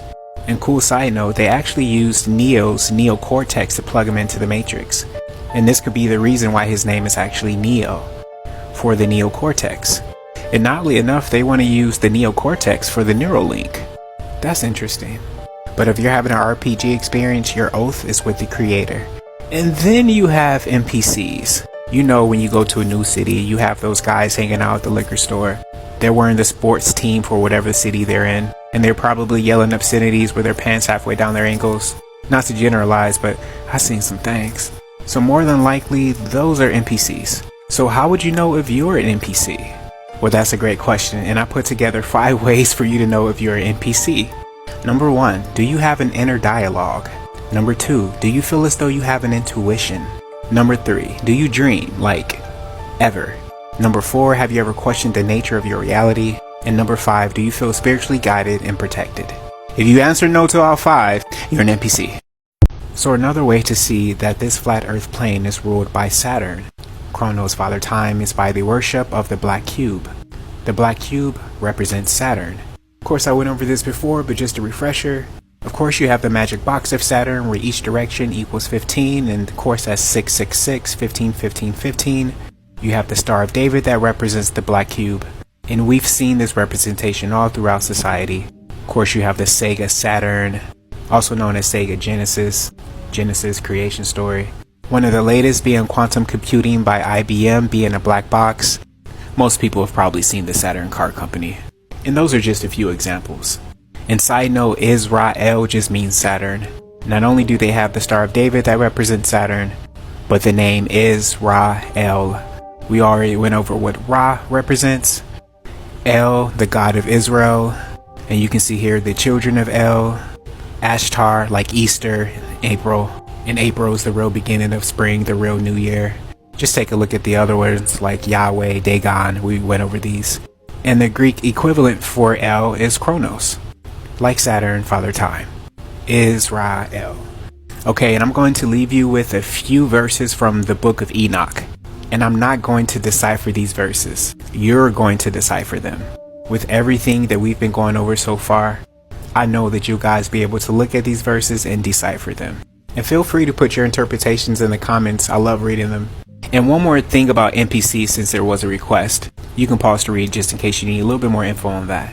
Alright, so pause to read these verses in the book of Enoch. Pause to read more. This is the place of the end of heaven and earth. This is the prison for the stars of the heaven and the host of heaven. Bars. Really read between the lines here. Chapter 6 verse 2. When it's talking about the sons of heaven, that's a reference to the Nephilim. Here's some more for you. Pause to read. I saw the cornerstone of the earth, and I saw the 4 winds which support the earth and the sky. Pause to read more. Pause to read more. And I saw a place there, beyond the great earth. There the waters gathered, just like the vortex at the North Pole. Pause to read more. And some more. I saw the ends of the earth on which heaven rests, and the open gates of heaven. I can't wait to read your interpretations. Pause to read this. Here's some more for you. Here's a little more for you. Some more. Pause to read. And I saw how the stars of heaven come out and counted the gates of which they come. And this is just a Genesis verse about the Nephilim. So when the people go and praise Saturn, the people act like the rings. And a lot of people are unknowingly worshiping Canaan and Baal, or like Cain and Abel. Alright peeps, that's all for today. Thank you for watching. Make sure you like and follow for more. I love you. Peace. 5D Mystery School.